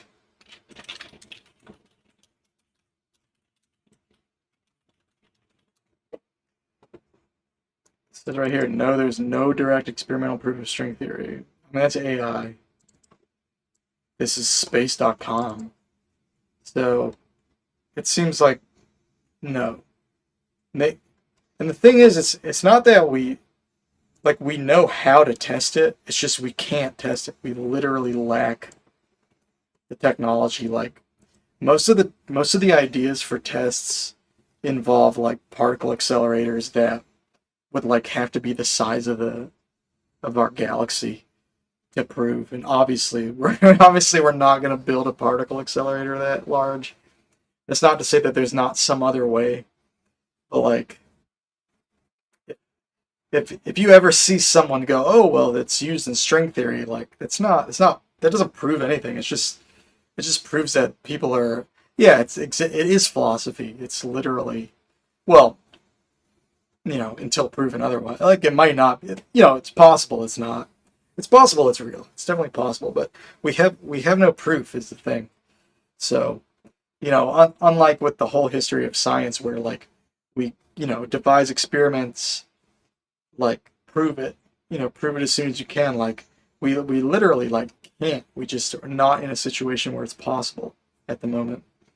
So, we have proven like people said similar things about like quantum physics a long time ago, and we have devised like ways to test quantum physics, and we have proven a lot of quantum physics. So it's not the same. But once you get into string theory, it's like completely beyond our ability to even. And again, that's not to say that none of it's true or that none of it's useful. Like you could still apply the same, like you can apply a faulty logic to solve a problem in a different like a situation. Like in so that's one possibility. The other possibility is that it's literally just actually true. We just haven't proven it yet. It could just be true though.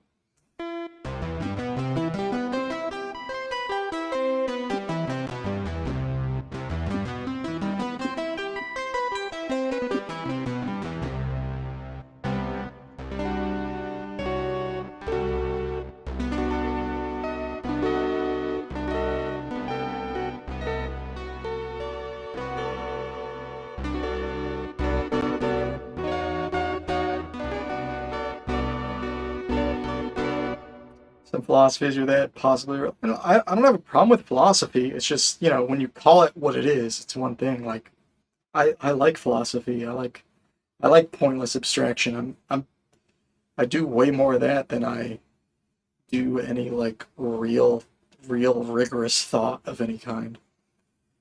But so I'm a big fan of that. But I don't call it for real science or anything. I don't pretend to talk about reality.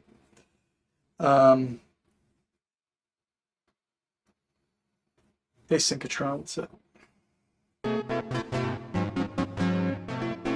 You gonna try straw out? Oh, that's cool. Did you want to see my straw setup? I gotta remember it. I gotta check my old messages.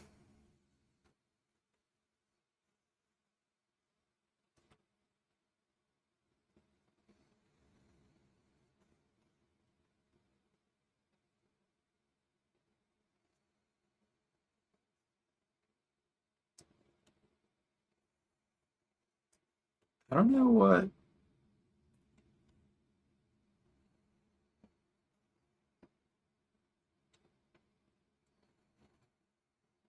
I'm pretty sure I.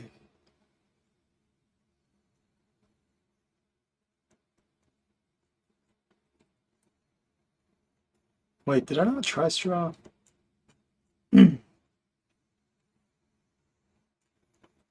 I don't know if I have straw. Maybe I should check my tune files.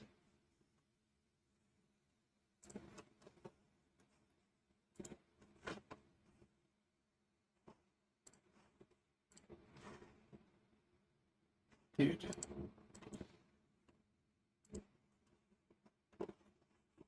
Where's my... Dude, the single monitor setup is so bad.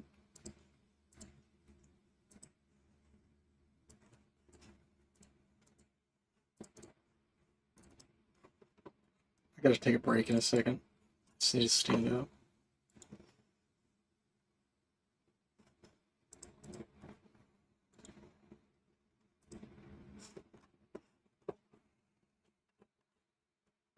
I definitely have straw. How many notes is straw? 24. I don't know if I have a straw setup on here. Yeah, I do. I can't remember what it means though. Oh, wait. Yeah, I can't remember what it means.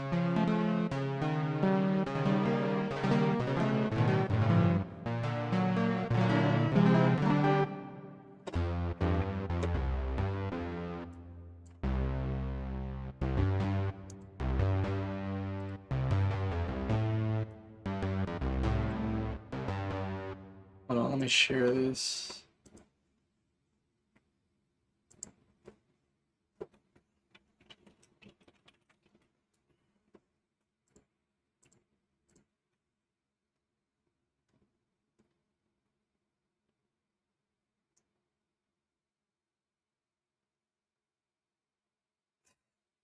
Where is it, man?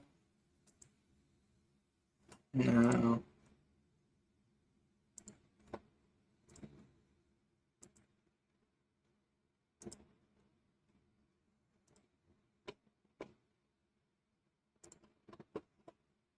Eh.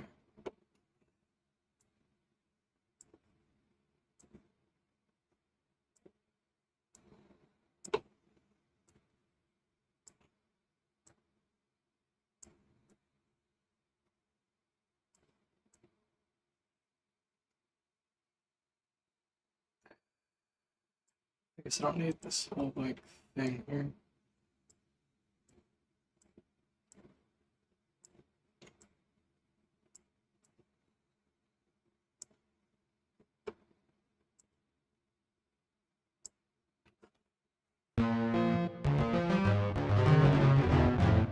I'm gonna take a quick 5 and then when I come back I'll mess with straw a little bit. I haven't played with it in a while. I can't remember what anything means. I'll see if I can like try to remember it as I plunk along. In the meantime, we'll check out some music.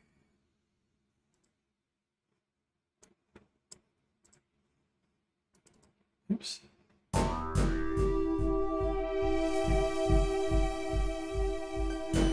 And I guess... Here we go.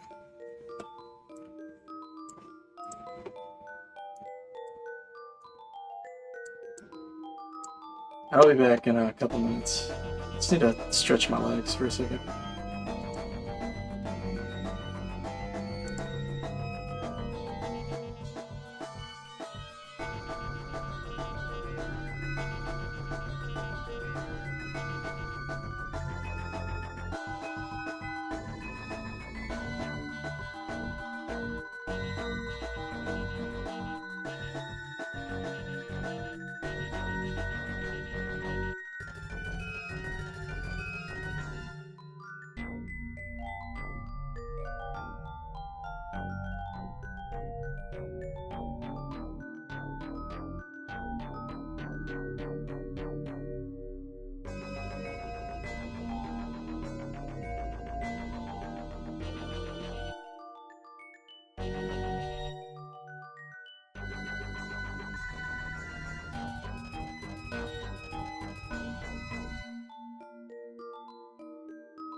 Sorry, I didn't realize my mic was off. So yeah, my this is my straw setup. It pretty much follows whatever abnormality told me to do, which I'm pretty sure is whatever his keyboard is set up like. So I can't remember what any of this means, but abnormality did make a video about it, I think. So maybe I'll try to find the video real quick.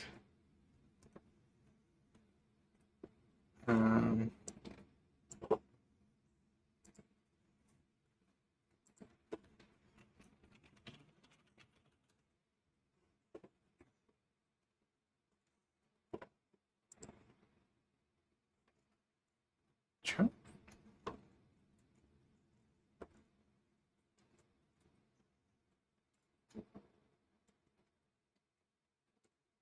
I don't know, maybe I'll just mess with it for a second and then see if I can't make any sense of it.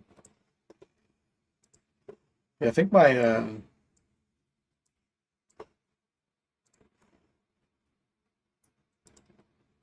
math ramble like lost me. 80% of my viewership. See you, Synchrotron. Thanks for dropping by.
kind of remember now. So like the different colors correspond to which chain, like which generator. It's like four chains of fifths, but like they all stem from the different primes. So like one is like a chain based off the just the third, just chain of fifths off the root. And then one is like off the seventh, and then one is off the 11th or something. See you, Romeos. Thanks for dropping in. It's something like that. So I'm pretty sure if you play the notes of the same color, you get pure fifths.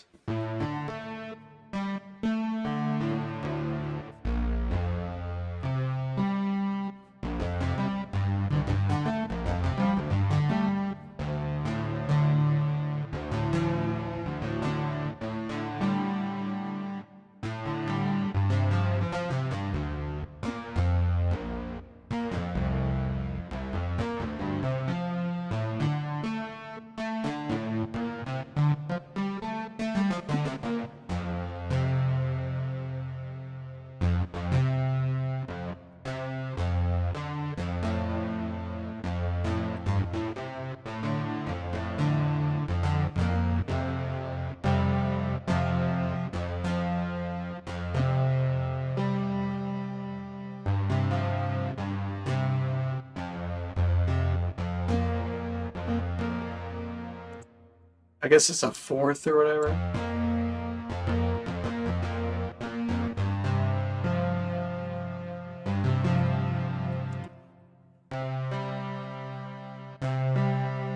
Yeah, that's a fifth.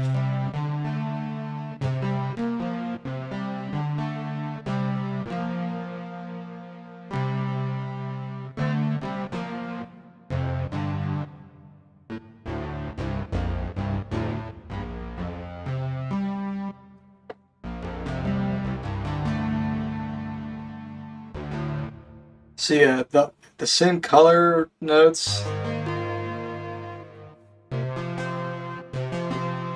If you go up, you get pure fifths.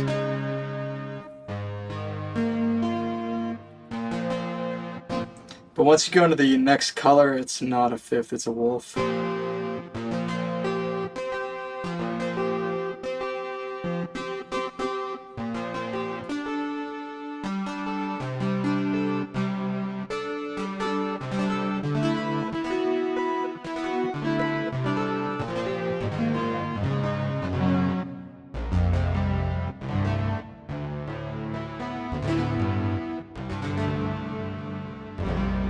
Anyway, so yeah, there's all these chains of fifths, so you get... And the chains of fifths... But then there's also a minor third. There's a major third.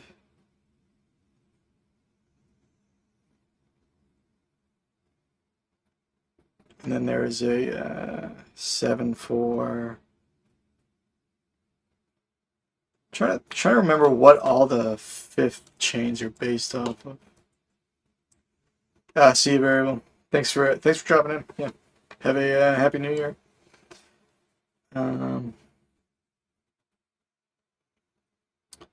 5, 7, and 5 times. That's right. That's absolutely right. Yeah, 5, 7, 5 times 7. Okay, cool. That's right. And I can't remember which number is which, but it'd be easy to figure out. So the blue here is 5. The orange is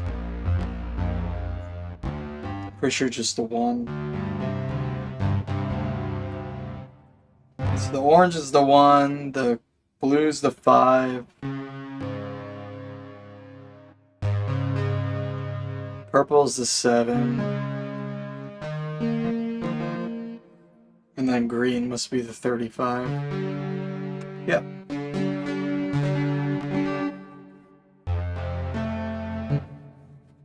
Alright, so... Alright, that's a good recap. So we didn't even need abnormality in here to explain it. Having Doman was plenty. Thank you, Doman. Now, if you weren't here, though, I'd probably be next door to Lost.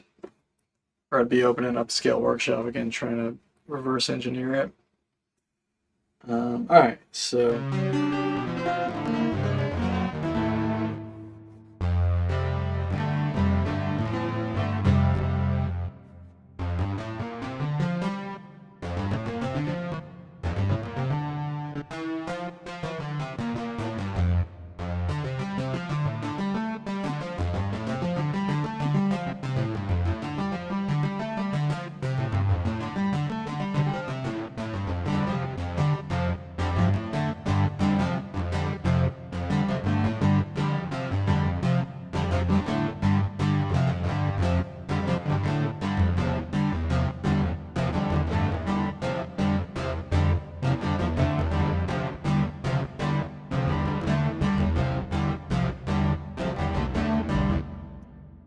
Yeah, he does use just a regular keyboard with it.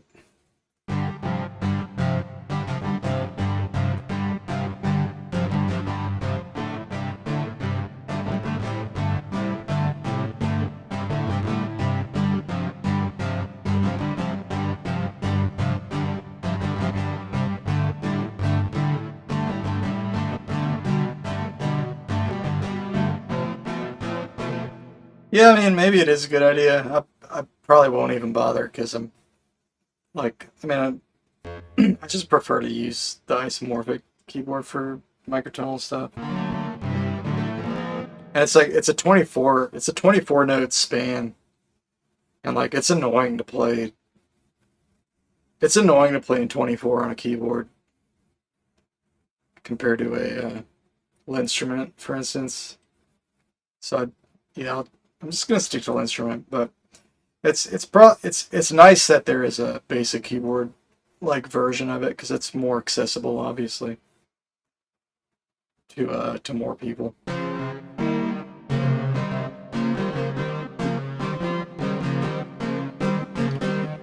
And 24 on a keyboard, like it's annoying, but it is somewhat intuitive because you literally just double everything or half everything, you know. So what looks like an octave is half an octave. What looks like a tritone is half a tritone. Blah blah blah. So it's not that hard to make sense of. Something like this would be a little less intuitive, but you could still get around, I guess. I don't know.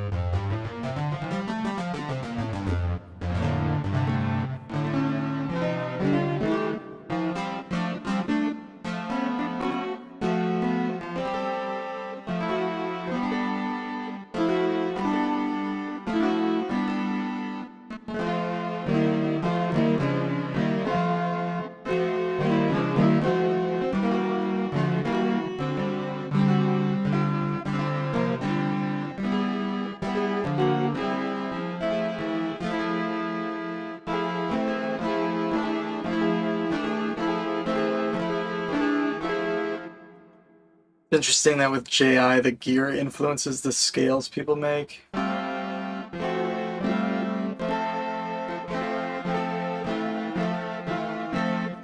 I mean, the gear is always should be a consideration, you know.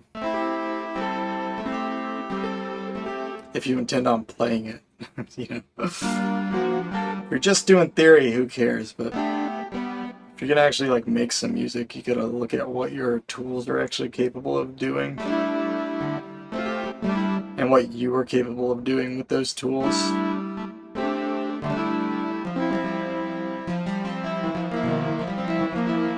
But that's a big reason I think that's a big reason I like Zaya's scales, is because she like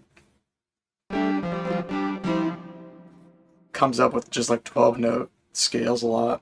So they work on a keyboard. It's great when you are first starting. Like stuff like that is great for newcomers. Like Like, I really liked trying that stuff when I was first starting out.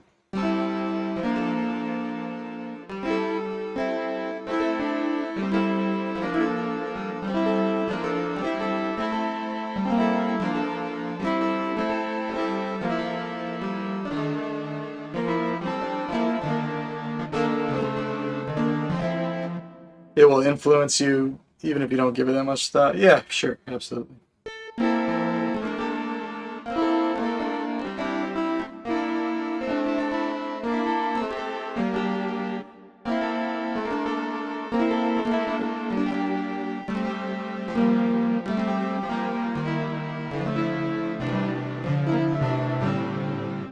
Oh, by the way, Dome, I haven't seen you in the haven't seen you here in a while. Nice to see you back, and hope you had a good New Year's.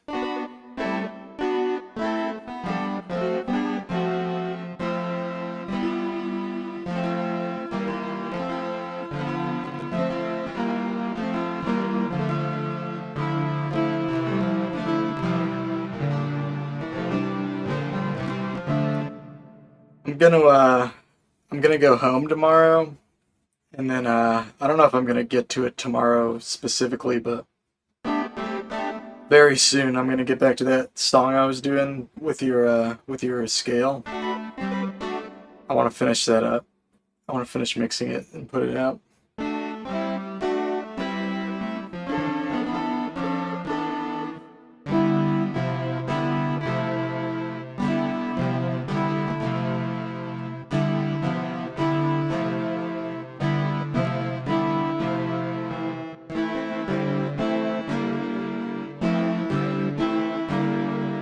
Using small JI scales because you've had a laptop keyboard? Yeah, that makes sense.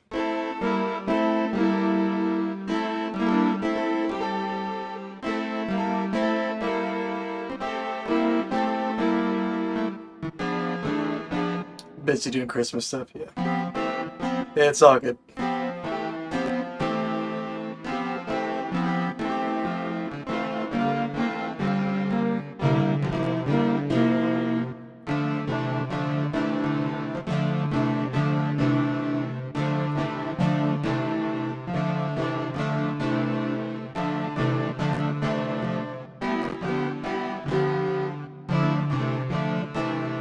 Yeah, the stream's been super janky since because I'm at my parents' right now.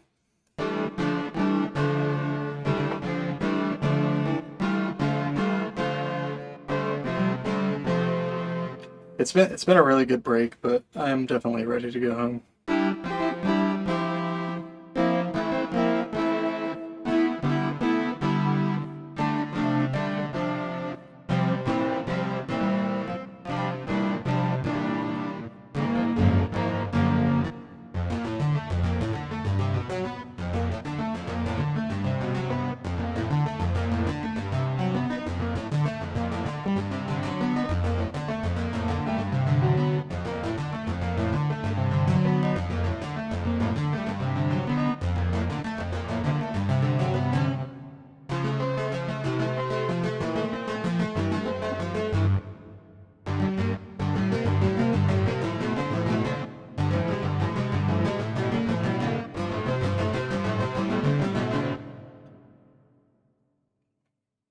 I don't know.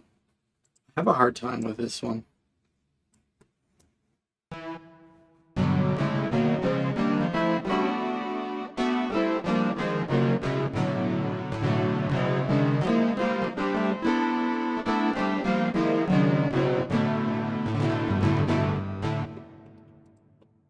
It's just hard for me to follow I mean, I just don't.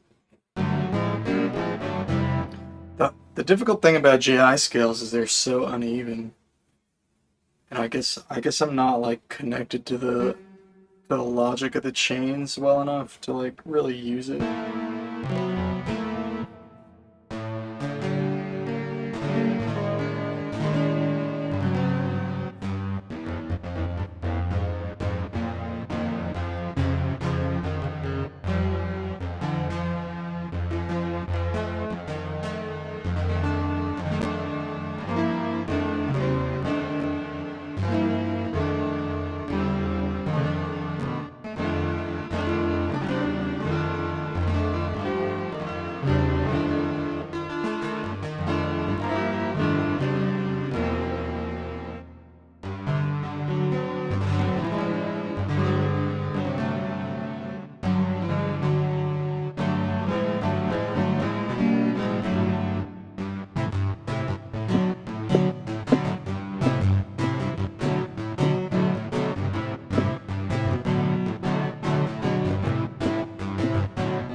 could make different size straws.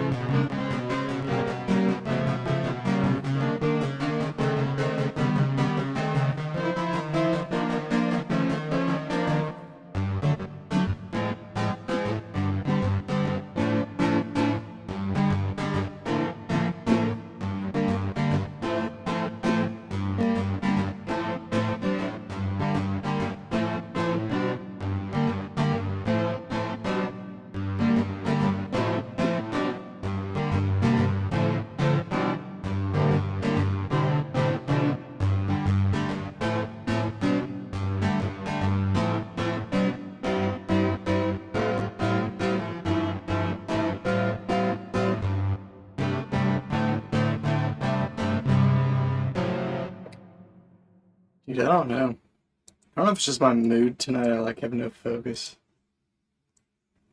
I definitely remember messing with this scale before though, and like having a hard time really connecting with it. It's like not a. I don't have like a problem with it. It's just I find this a lot with like JI subsets. Like a lot of times I don't have a strong. It's just like hard for me to get into it. I don't know how else to explain it. I don't know if it's because I don't understand the logic of how it works. Like maybe I'm having a hard time like anticipating doing this is gonna do that or whatever. Like I don't feel as in control or something. But I've definitely worked with other uneven scales that I've liked more. But I don't know. I think to some extent it's not even worth it to overthink it. Like some stuff you're gonna click with, some stuff you're not. It's just how it goes. So I'm not gonna worry about it too much.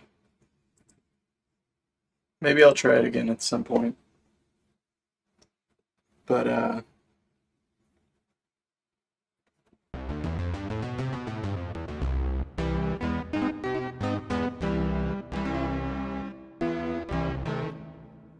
there's very little resources on how to conceptualize GI scales in general. Yeah.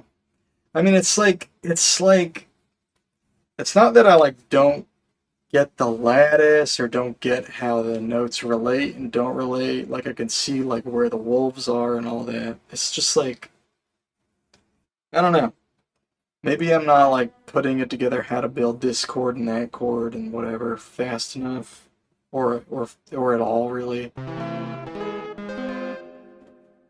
It's also the thing like, I don't know, a lot of times in an Edo I can like get some satisfaction out of just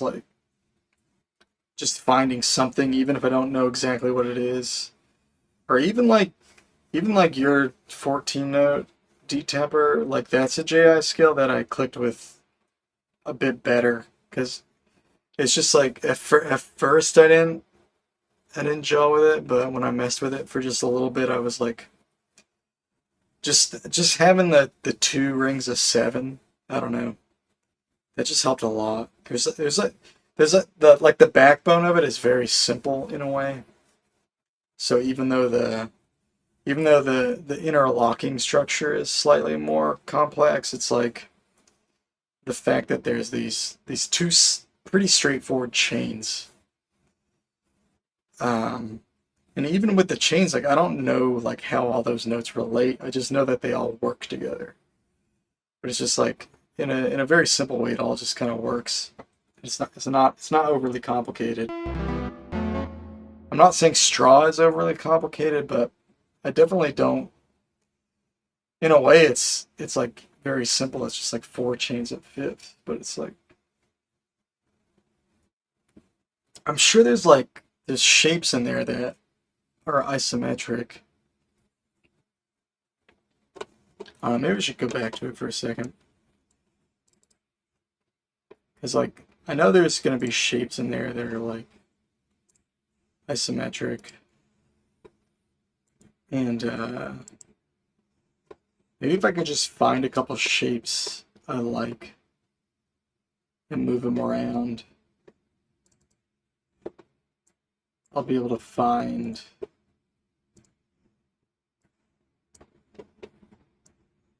ways to play with it that are a little more.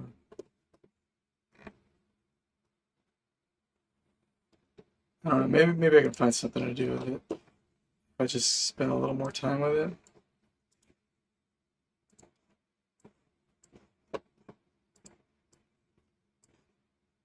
Let's give it a little more time. Let's see. Can I find a scale?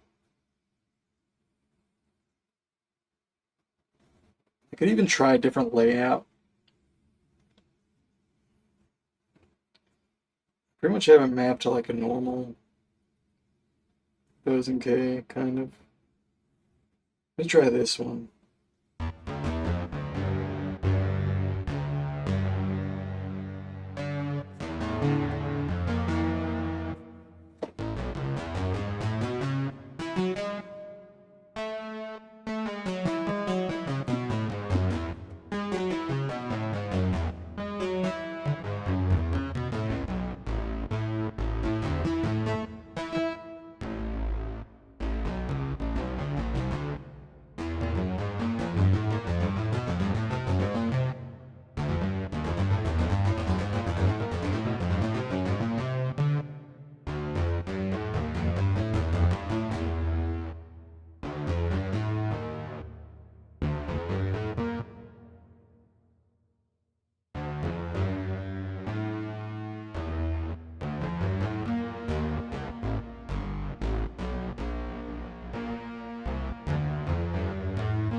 So many different possible structures. It seems a bit of a dark art. It's seen very clear explanations of both GI construction, and you've seen very little clear explanations of GI scale construction and usage. Yeah, I get that sense too. It is kind of.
There's definitely JI usage in the right of score classical world people, but you feel they can stack accidentals as they feel like, so there's not that much of thinking in closed scales.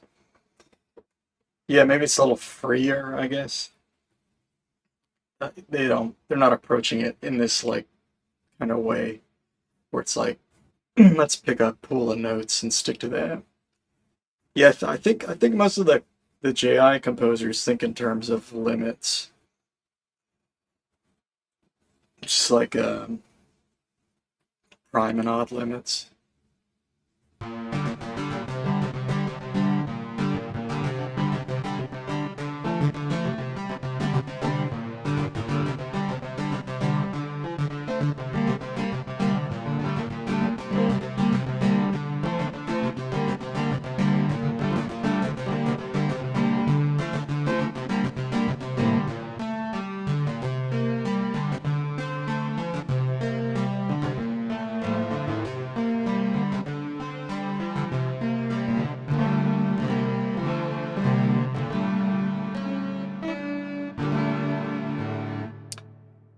So yeah, I mean, there's definitely like some good like basic triads and stuff in here. Just like some good chords.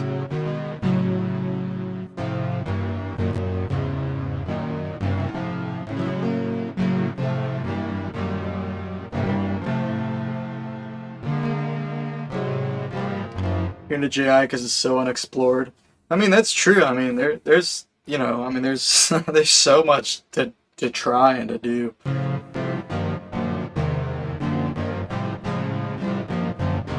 I mean, to be fair, Edos are pretty unexplored too. So I mean, the whole thing is relatively unexplored.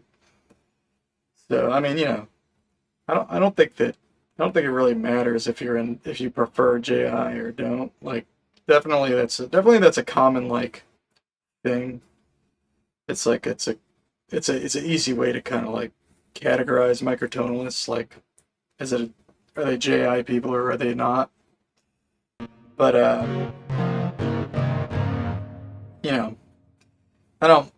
don't have a stake in this fight. I definitely think so far anyway, I spend more time with the Edos, but I've spent a lot of time with JI, and I will continue to explore it.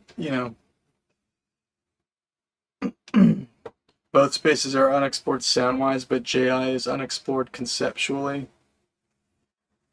I mean, I don't know if I mean I don't know what you mean by that really. Like,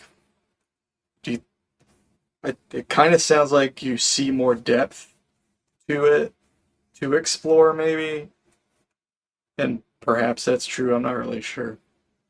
But I think the microtonal theory is like has a long way to go just in general. I think it's probably easier to apply like temperament thinking to Edos just in general, but it still applies to like JI scales and stuff too. It's almost hard to like separate like one from the other because we use JI to talk about Edos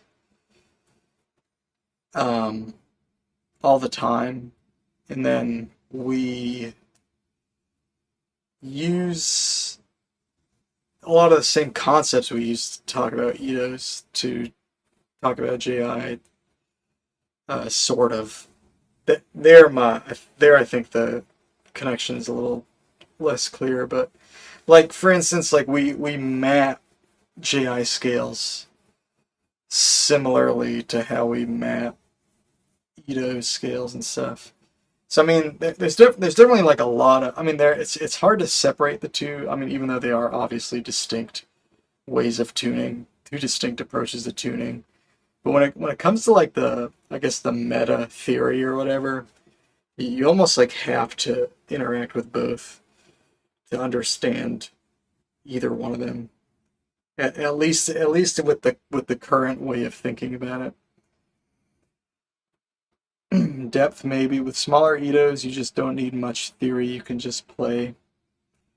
Yeah, I mean, with a smaller pool of notes, that's always going to be true. Like if you had like a smaller, if you had like a small pool of JI notes, I think like, I mean, obviously like the harmonic series is infinite, and if you take any given concept, like take limits for instance, or take, you know, harmonic series modes or prime modality, whatever you want to call it, like there's all these different concepts to explore, but you know, there's there's a million concepts to explore. You know what I mean? Like how much has morphing been explored? How much is like like chains of Itos and temperaments and like, I mean there's just so much that hasn't, there's so much that's been thought of that hasn't really been used that much.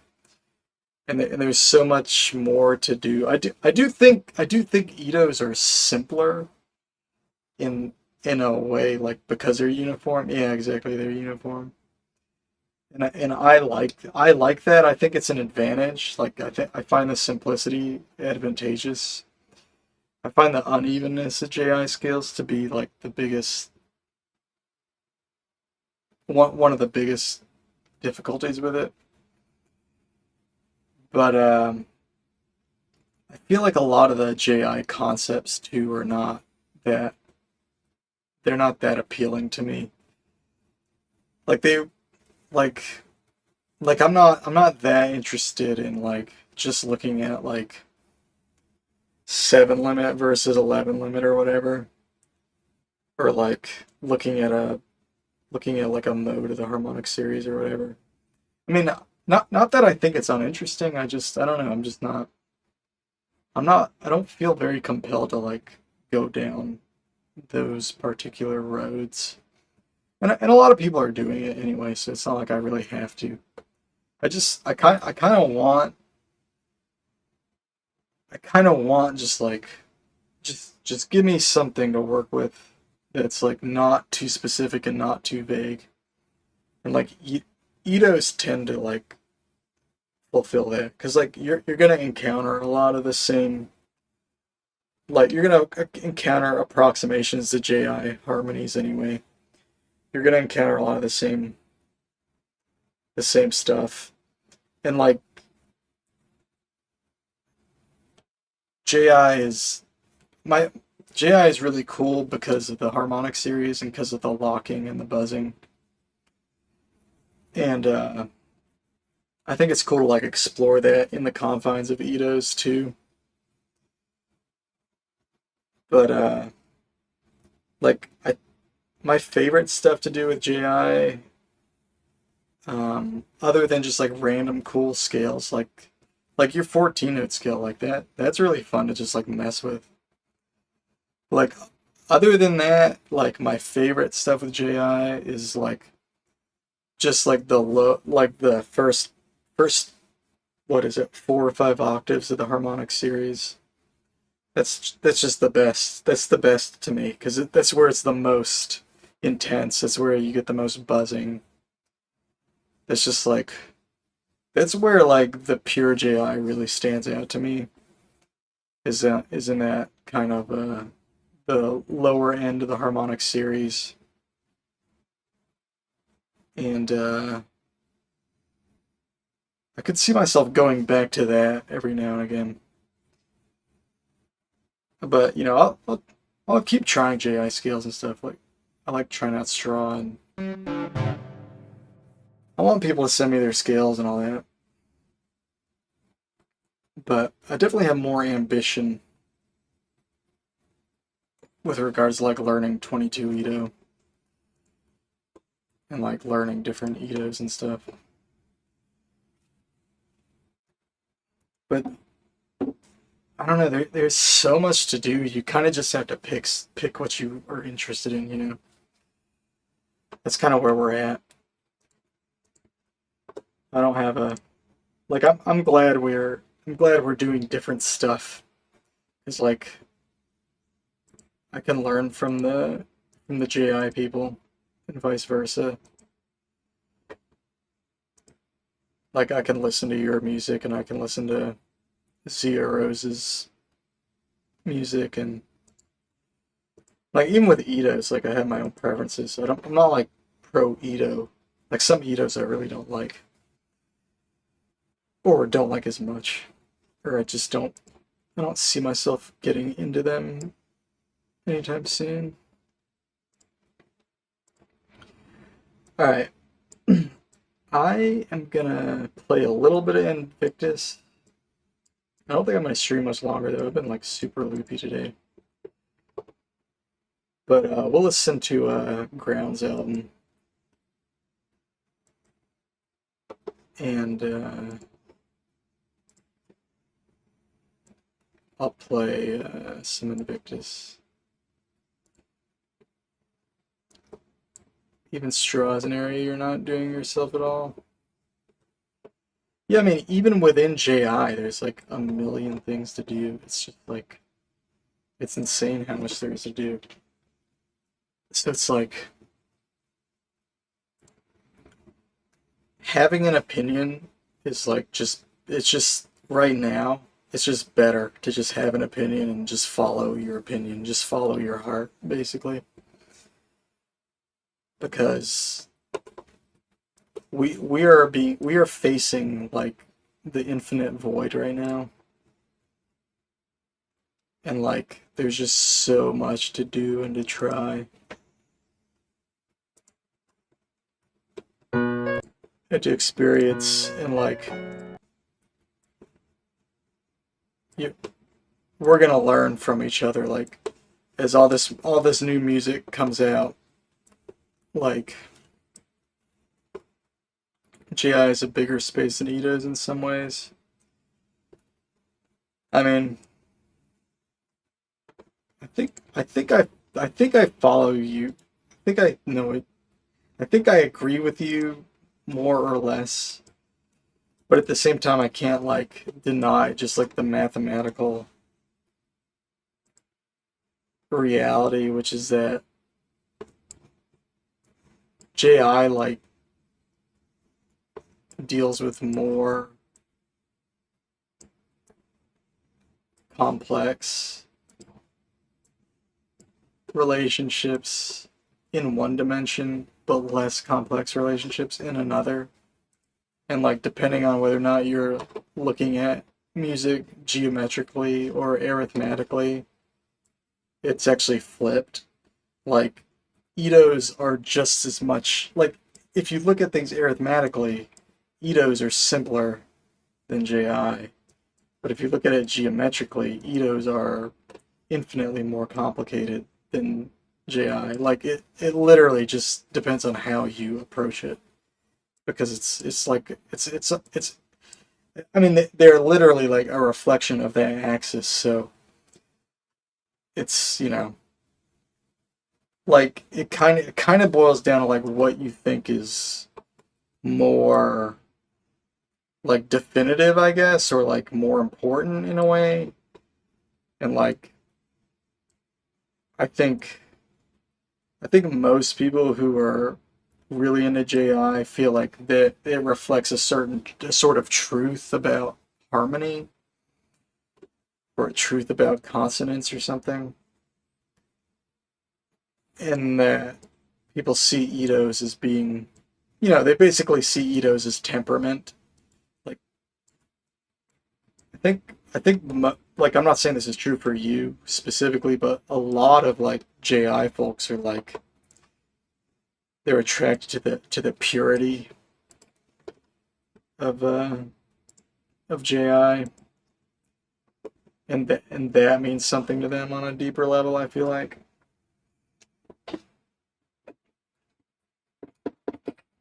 But when you're just dealing with tuning in an abstract sense, it's like it's literally kind of arbitrary. Like they're infinite. It's infinite regardless. But I do agree that Itos are easier to navigate. Like that, I'm not going to argue with at all. Like it's just easier to navigate Itos, regardless of how you feel about what that means. I think doing JI is way more complicated and difficult, just in general. Like if you took the same number of notes in an Ito system versus the same number of notes in a JI system, the JI system is going to have way more complex relationships between all the notes. Like you're going to have a way higher variety of intervals, which, depending on who you ask, like for some people it's a good thing, for some it's not, for others it's not. So for me, it's not usually a good thing.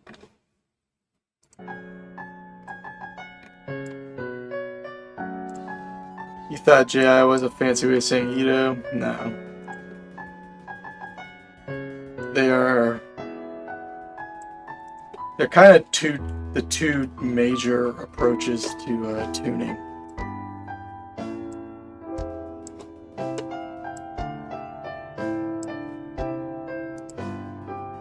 You can theoretically do the same stuff in Itos, but dealing with 311 is more complex than slapping together a few ratios. Right, yeah. Like depending on what you're trying to do.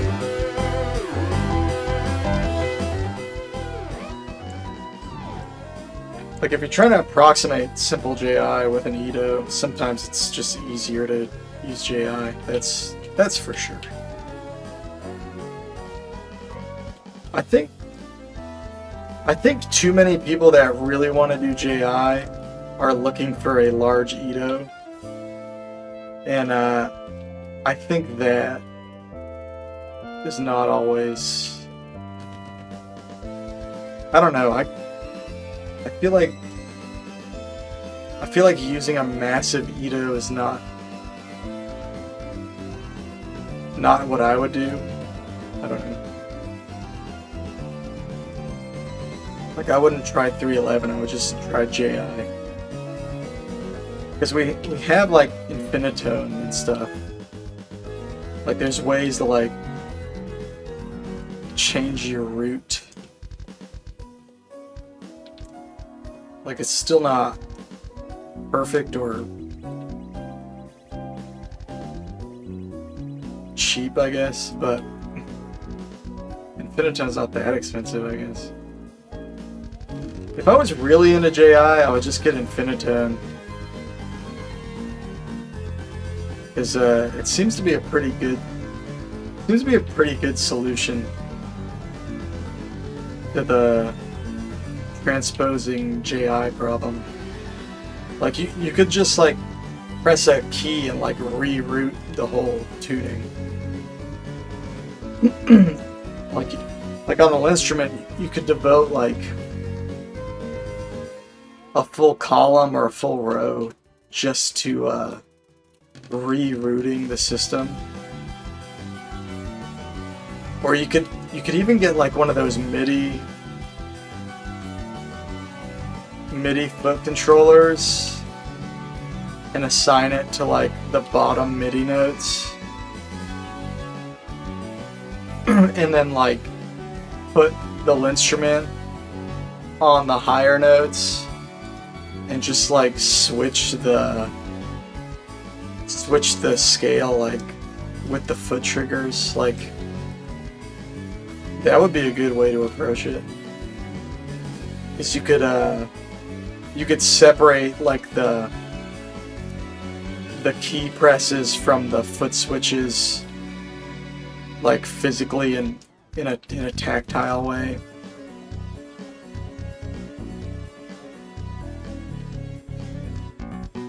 Like I don't know.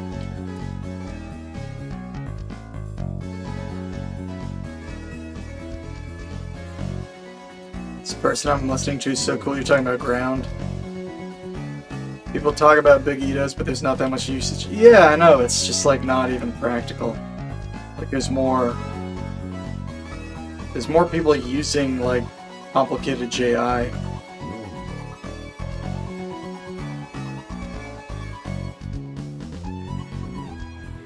Like, I think people get so wrapped up in like, oh, well, if I do JI, I can't do this and I can't do that, and it's like, people like obsess with what they can't do and like don't spend enough time just like doing what you can do. Because I mean, when you think about it, like any given song, like you're not gonna.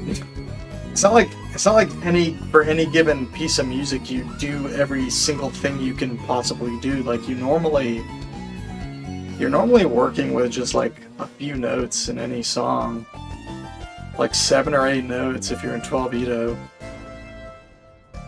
and sometimes not even. Like it's like, why in JI should you have to do like every possible key change and like.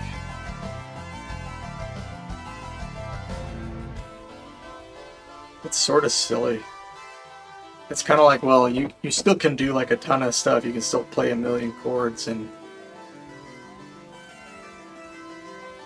instead of worrying about it, just like write something you can write. And if you don't encounter an instance where you like are looking for some specific chord, just until you get to that point, just just do what you can. And then when you like run into those specific problems, try to deal with them. Like there's ways to expand your pool of notes. But like, I haven't really tried that, so I don't know. Maybe people try it and they run into that really quickly. I don't know. Complaining about JI is mostly parroting some BS that is used to soil the wiki. You can speak at 36 ETA? Oh, that's interesting. Do you mind giving an example? Just some kids who never tried it repeating things that aren't even true. Yeah, I definitely think there's some of that too. It's like, people hear someone else complaining about something. Maybe the person who originally complained had some actual experience with it, but maybe they didn't. Maybe they didn't really give it a thorough effort. I don't know. But then someone hears it and they just accept it as a truth right away. They don't bother to investigate. It definitely happens. So, I don't know.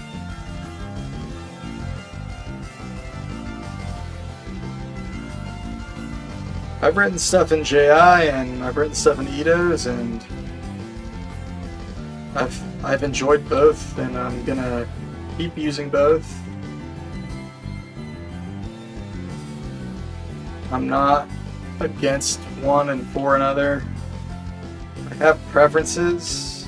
I'm not gonna lie. Like, I have preferences, but I believe every system, like, we're making music. We're not like solving a puzzle. We're just exploring possibility. Like, there's no correct way of doing this.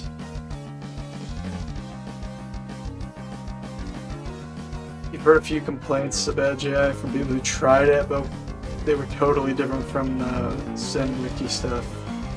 Yeah, I believe that. What's a complaint about JI that you've heard that you don't read, and that you maybe, even if you don't agree with it, you understand it? Or even if you don't understand it, like what's like an interesting complaint from the actual JI practitioners? It'll be $500 in the Air Deluxe bundle, then you'll post it to Patreon where you have to pay an extra $500 to enter, then you'll do it.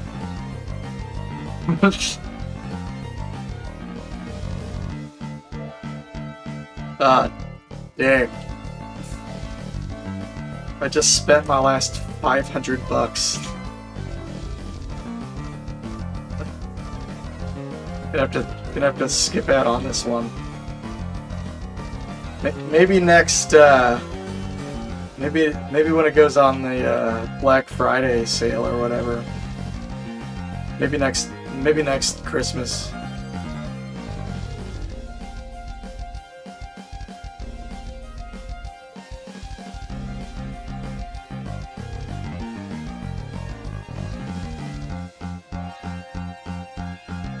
Yeah, not being able to really transpose chords. Yeah, that's like the common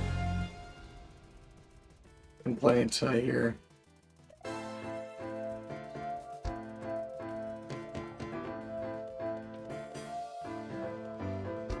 About JI, yeah.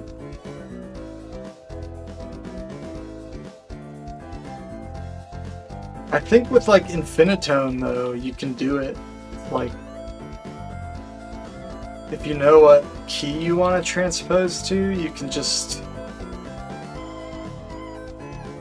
put the scale in on a different root,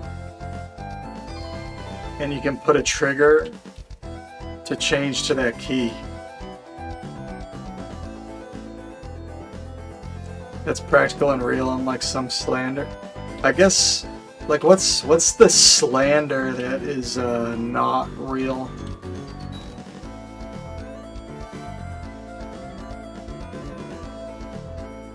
$85% of good VSTs are $100 to $200. That is a fair complaint, JP, but like before I got into the DAW, before I got into like using Reaper and stuff to make music, oh, I just realized you can jump on the left side, and then you don't have to worry about those stupid blocks. See you doing. Like, in the gear world, like, stuff is so expensive.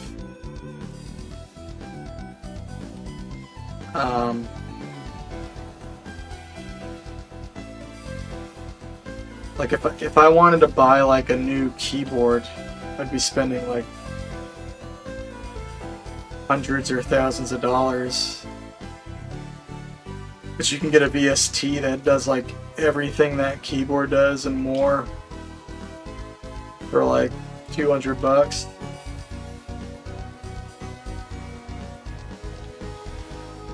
Like, you get a lot more bang for your buck on a computer. It still can end up being quite expensive. Like, we're still talking about hundreds and thousands of dollars being spent on software, but you really do get a way better deal with software than you do with gear.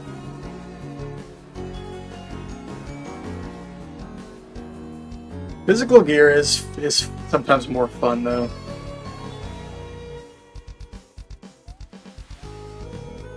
We share the ability for everyone you look at on screen or like just absorb this skill.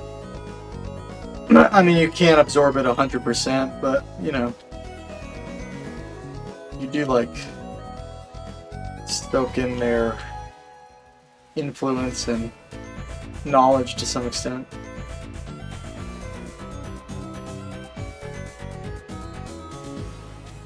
You know, surround yourself with the people you would like to be like. I think that's generally good advice. You can trust your own judgment. That's a totally different thing, I guess.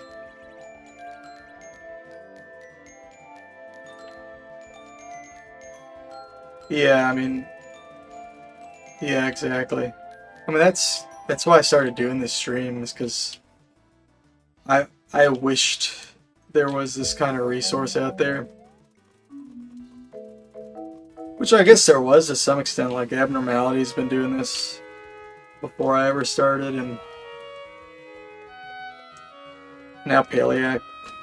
Although he's definitely more on the producer end of things, but he's getting more and more into microtonal stuff. And Savage has done some stuff, and so has Zia, but dude, I can't believe, like, I overcomplicated this part yesterday. Like, I've made this so much harder than it has to be. So I was going to the right.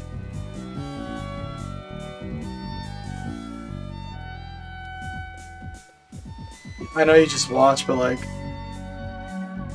you don't just watch, you also make music. And, like, I've watched Twitch streamers play these video games, like the one I'm playing right now. Like, I haven't watched people play this particular hack, but I've watched people play, like, Mario World ROM hacks. And, like, hard Mario Maker levels and stuff, like... So, and when I play the games, I, like, know all these tricks and stuff. And I kind of know how to approach the levels. Like, it's a lot easier to figure out because I've watched other people figure it out. And, like, it doesn't make me as good as those people that I've watched, but I am, like, not only way better than I was before I started watching, just because I have more knowledge, but, like, it just like flattens the learning curve a little bit, because you get a lot of the knowledge out of the way, and you get a sense of the big picture too, which is that's the reason why, like, having a teacher is always helpful, because, like, when you're a beginner in any domain, like, you don't know the big picture, and it's so easy to get wrapped up in details, and you don't really know what you should focus on, and it takes a long time to figure that out. And just having someone who knows it, like, knows the big picture of it, understands, like, how the pieces fit together, just to, like, help orient your attention. That is, I don't know, it's so helpful. It's like you'll get there eventually as long as you stick with it, but, like, it takes time, and, like,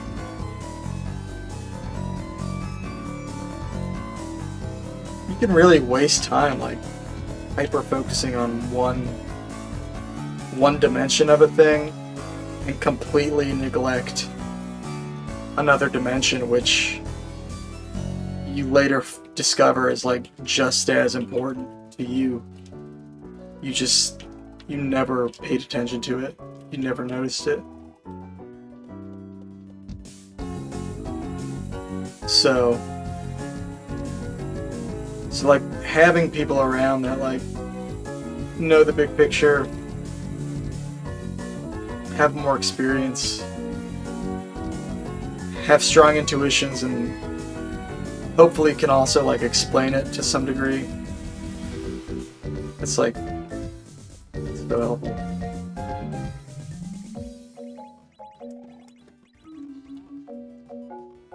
Drums, normal drums.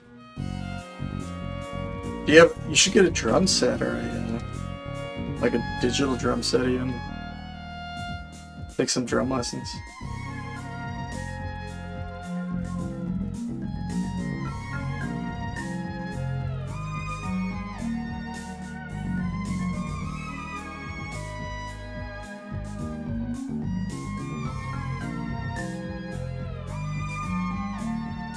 So you take time with your music? Oh, hell yeah.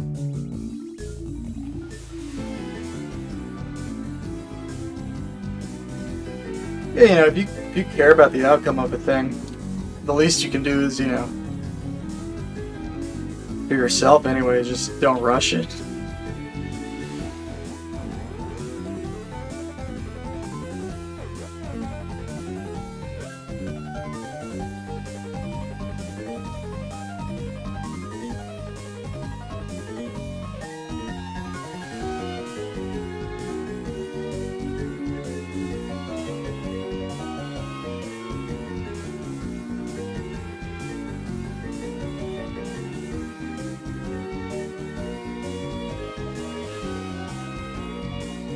On the flip side, though, you know, it's definitely possible to go hard the other way, too.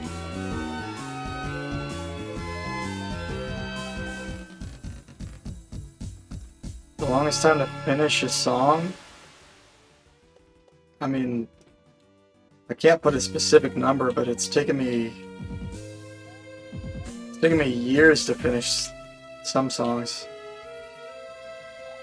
The song that took me the most time to finish that I'm aware of specifically is I'll show you the song. It's on my album. The last song on this album, The Art of Giving Up.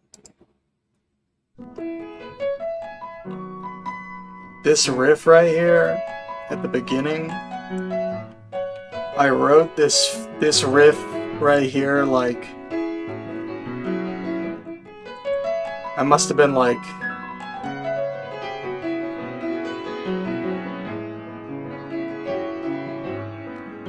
22 or something. I wrote that particular riff when I was like 22 or 23. I put this album out last year. That riff just sat in limbo forever.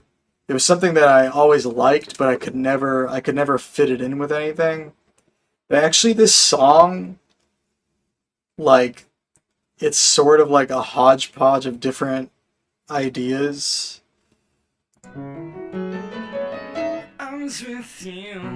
I had this part. I didn't have the vocal part. I wrote the vocal part way later, but like the piano parts there were written, they were quite old. But then until you told me you don't know me.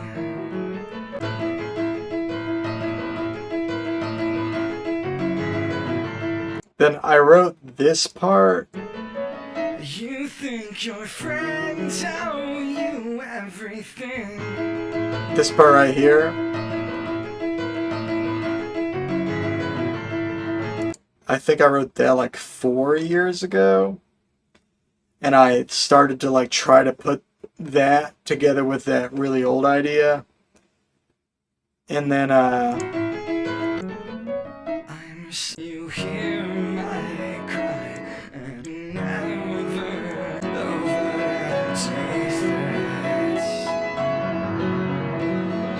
this part I kind of wrote to like glue all the different parts together.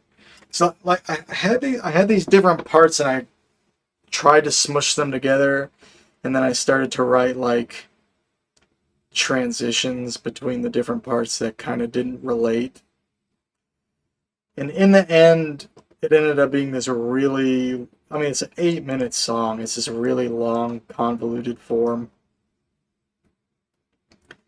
I'm not actually that happy with the way it turned out. Like, there's this thing where it's like, if you put together, like, I liked so many of the ideas individually, and I kind of try to like solve the problem of none of those ideas having a home by like putting them all together. But in a way, you kind of like ruin all the ideas by like forcing them in the same spot, because they only like tangentially relate to each other. So I don't know. It's a matter of opinion. I mean, you can listen to this. Like, nobody's gonna listen to this, but you can listen to this 8-minute clusterfuck and tell me if you think it's a well-formed song. I'm not sure that it is. it's definitely not like my proudest achievement compositionally. In a weird way, I kind of just put the ideas to rest in a way. I kind of killed my darlings just by throwing them in this trash bin of a song. But I don't know. Anyway, that answers your question. It took me forever to write this. It took me forever to write it. And I don't even know if it was worth the wait. Psychologically it was for me, because I don't have to look for a place for those ideas anymore. I can kind of move on, but yeah. It took that was the last song I wrote for this album, and I released it January 24. So I wrote it sometime in 23. So it took me technically took me 15 years to write that one song, I guess. In a roundabout way. But, usually that's kind of the only instance of it taking quite that long. I have even older ideas I've never put out in there complete. Honestly, even this album is still incomplete. It still needs drums and bass, and it's not supposed to just be me and a piano. It'd be fun to see me try to make a breakcore piece. First I gotta learn what that means. But yeah, maybe I'll try it. Alright, but actually, it's fun chatting with you, JP, but I actually should get going. It's getting super late here, and I'm at my parents' house. So, I think I'm gonna get going. But yeah, I'll be back home on tomorrow. And the stream will be kind of more back to the normal. I don't know if it's gonna go exactly 100% back to normal tomorrow, but we'll definitely get more in that direction. So yeah, thanks for hanging out. Thanks for checking out the stream. See you guys tomorrow. Might do piano stream tomorrow. I'm not sure yet, 100%. If not tomorrow, next day, almost certainly. Definitely soon. Definitely very soon. Okay. Have a good one.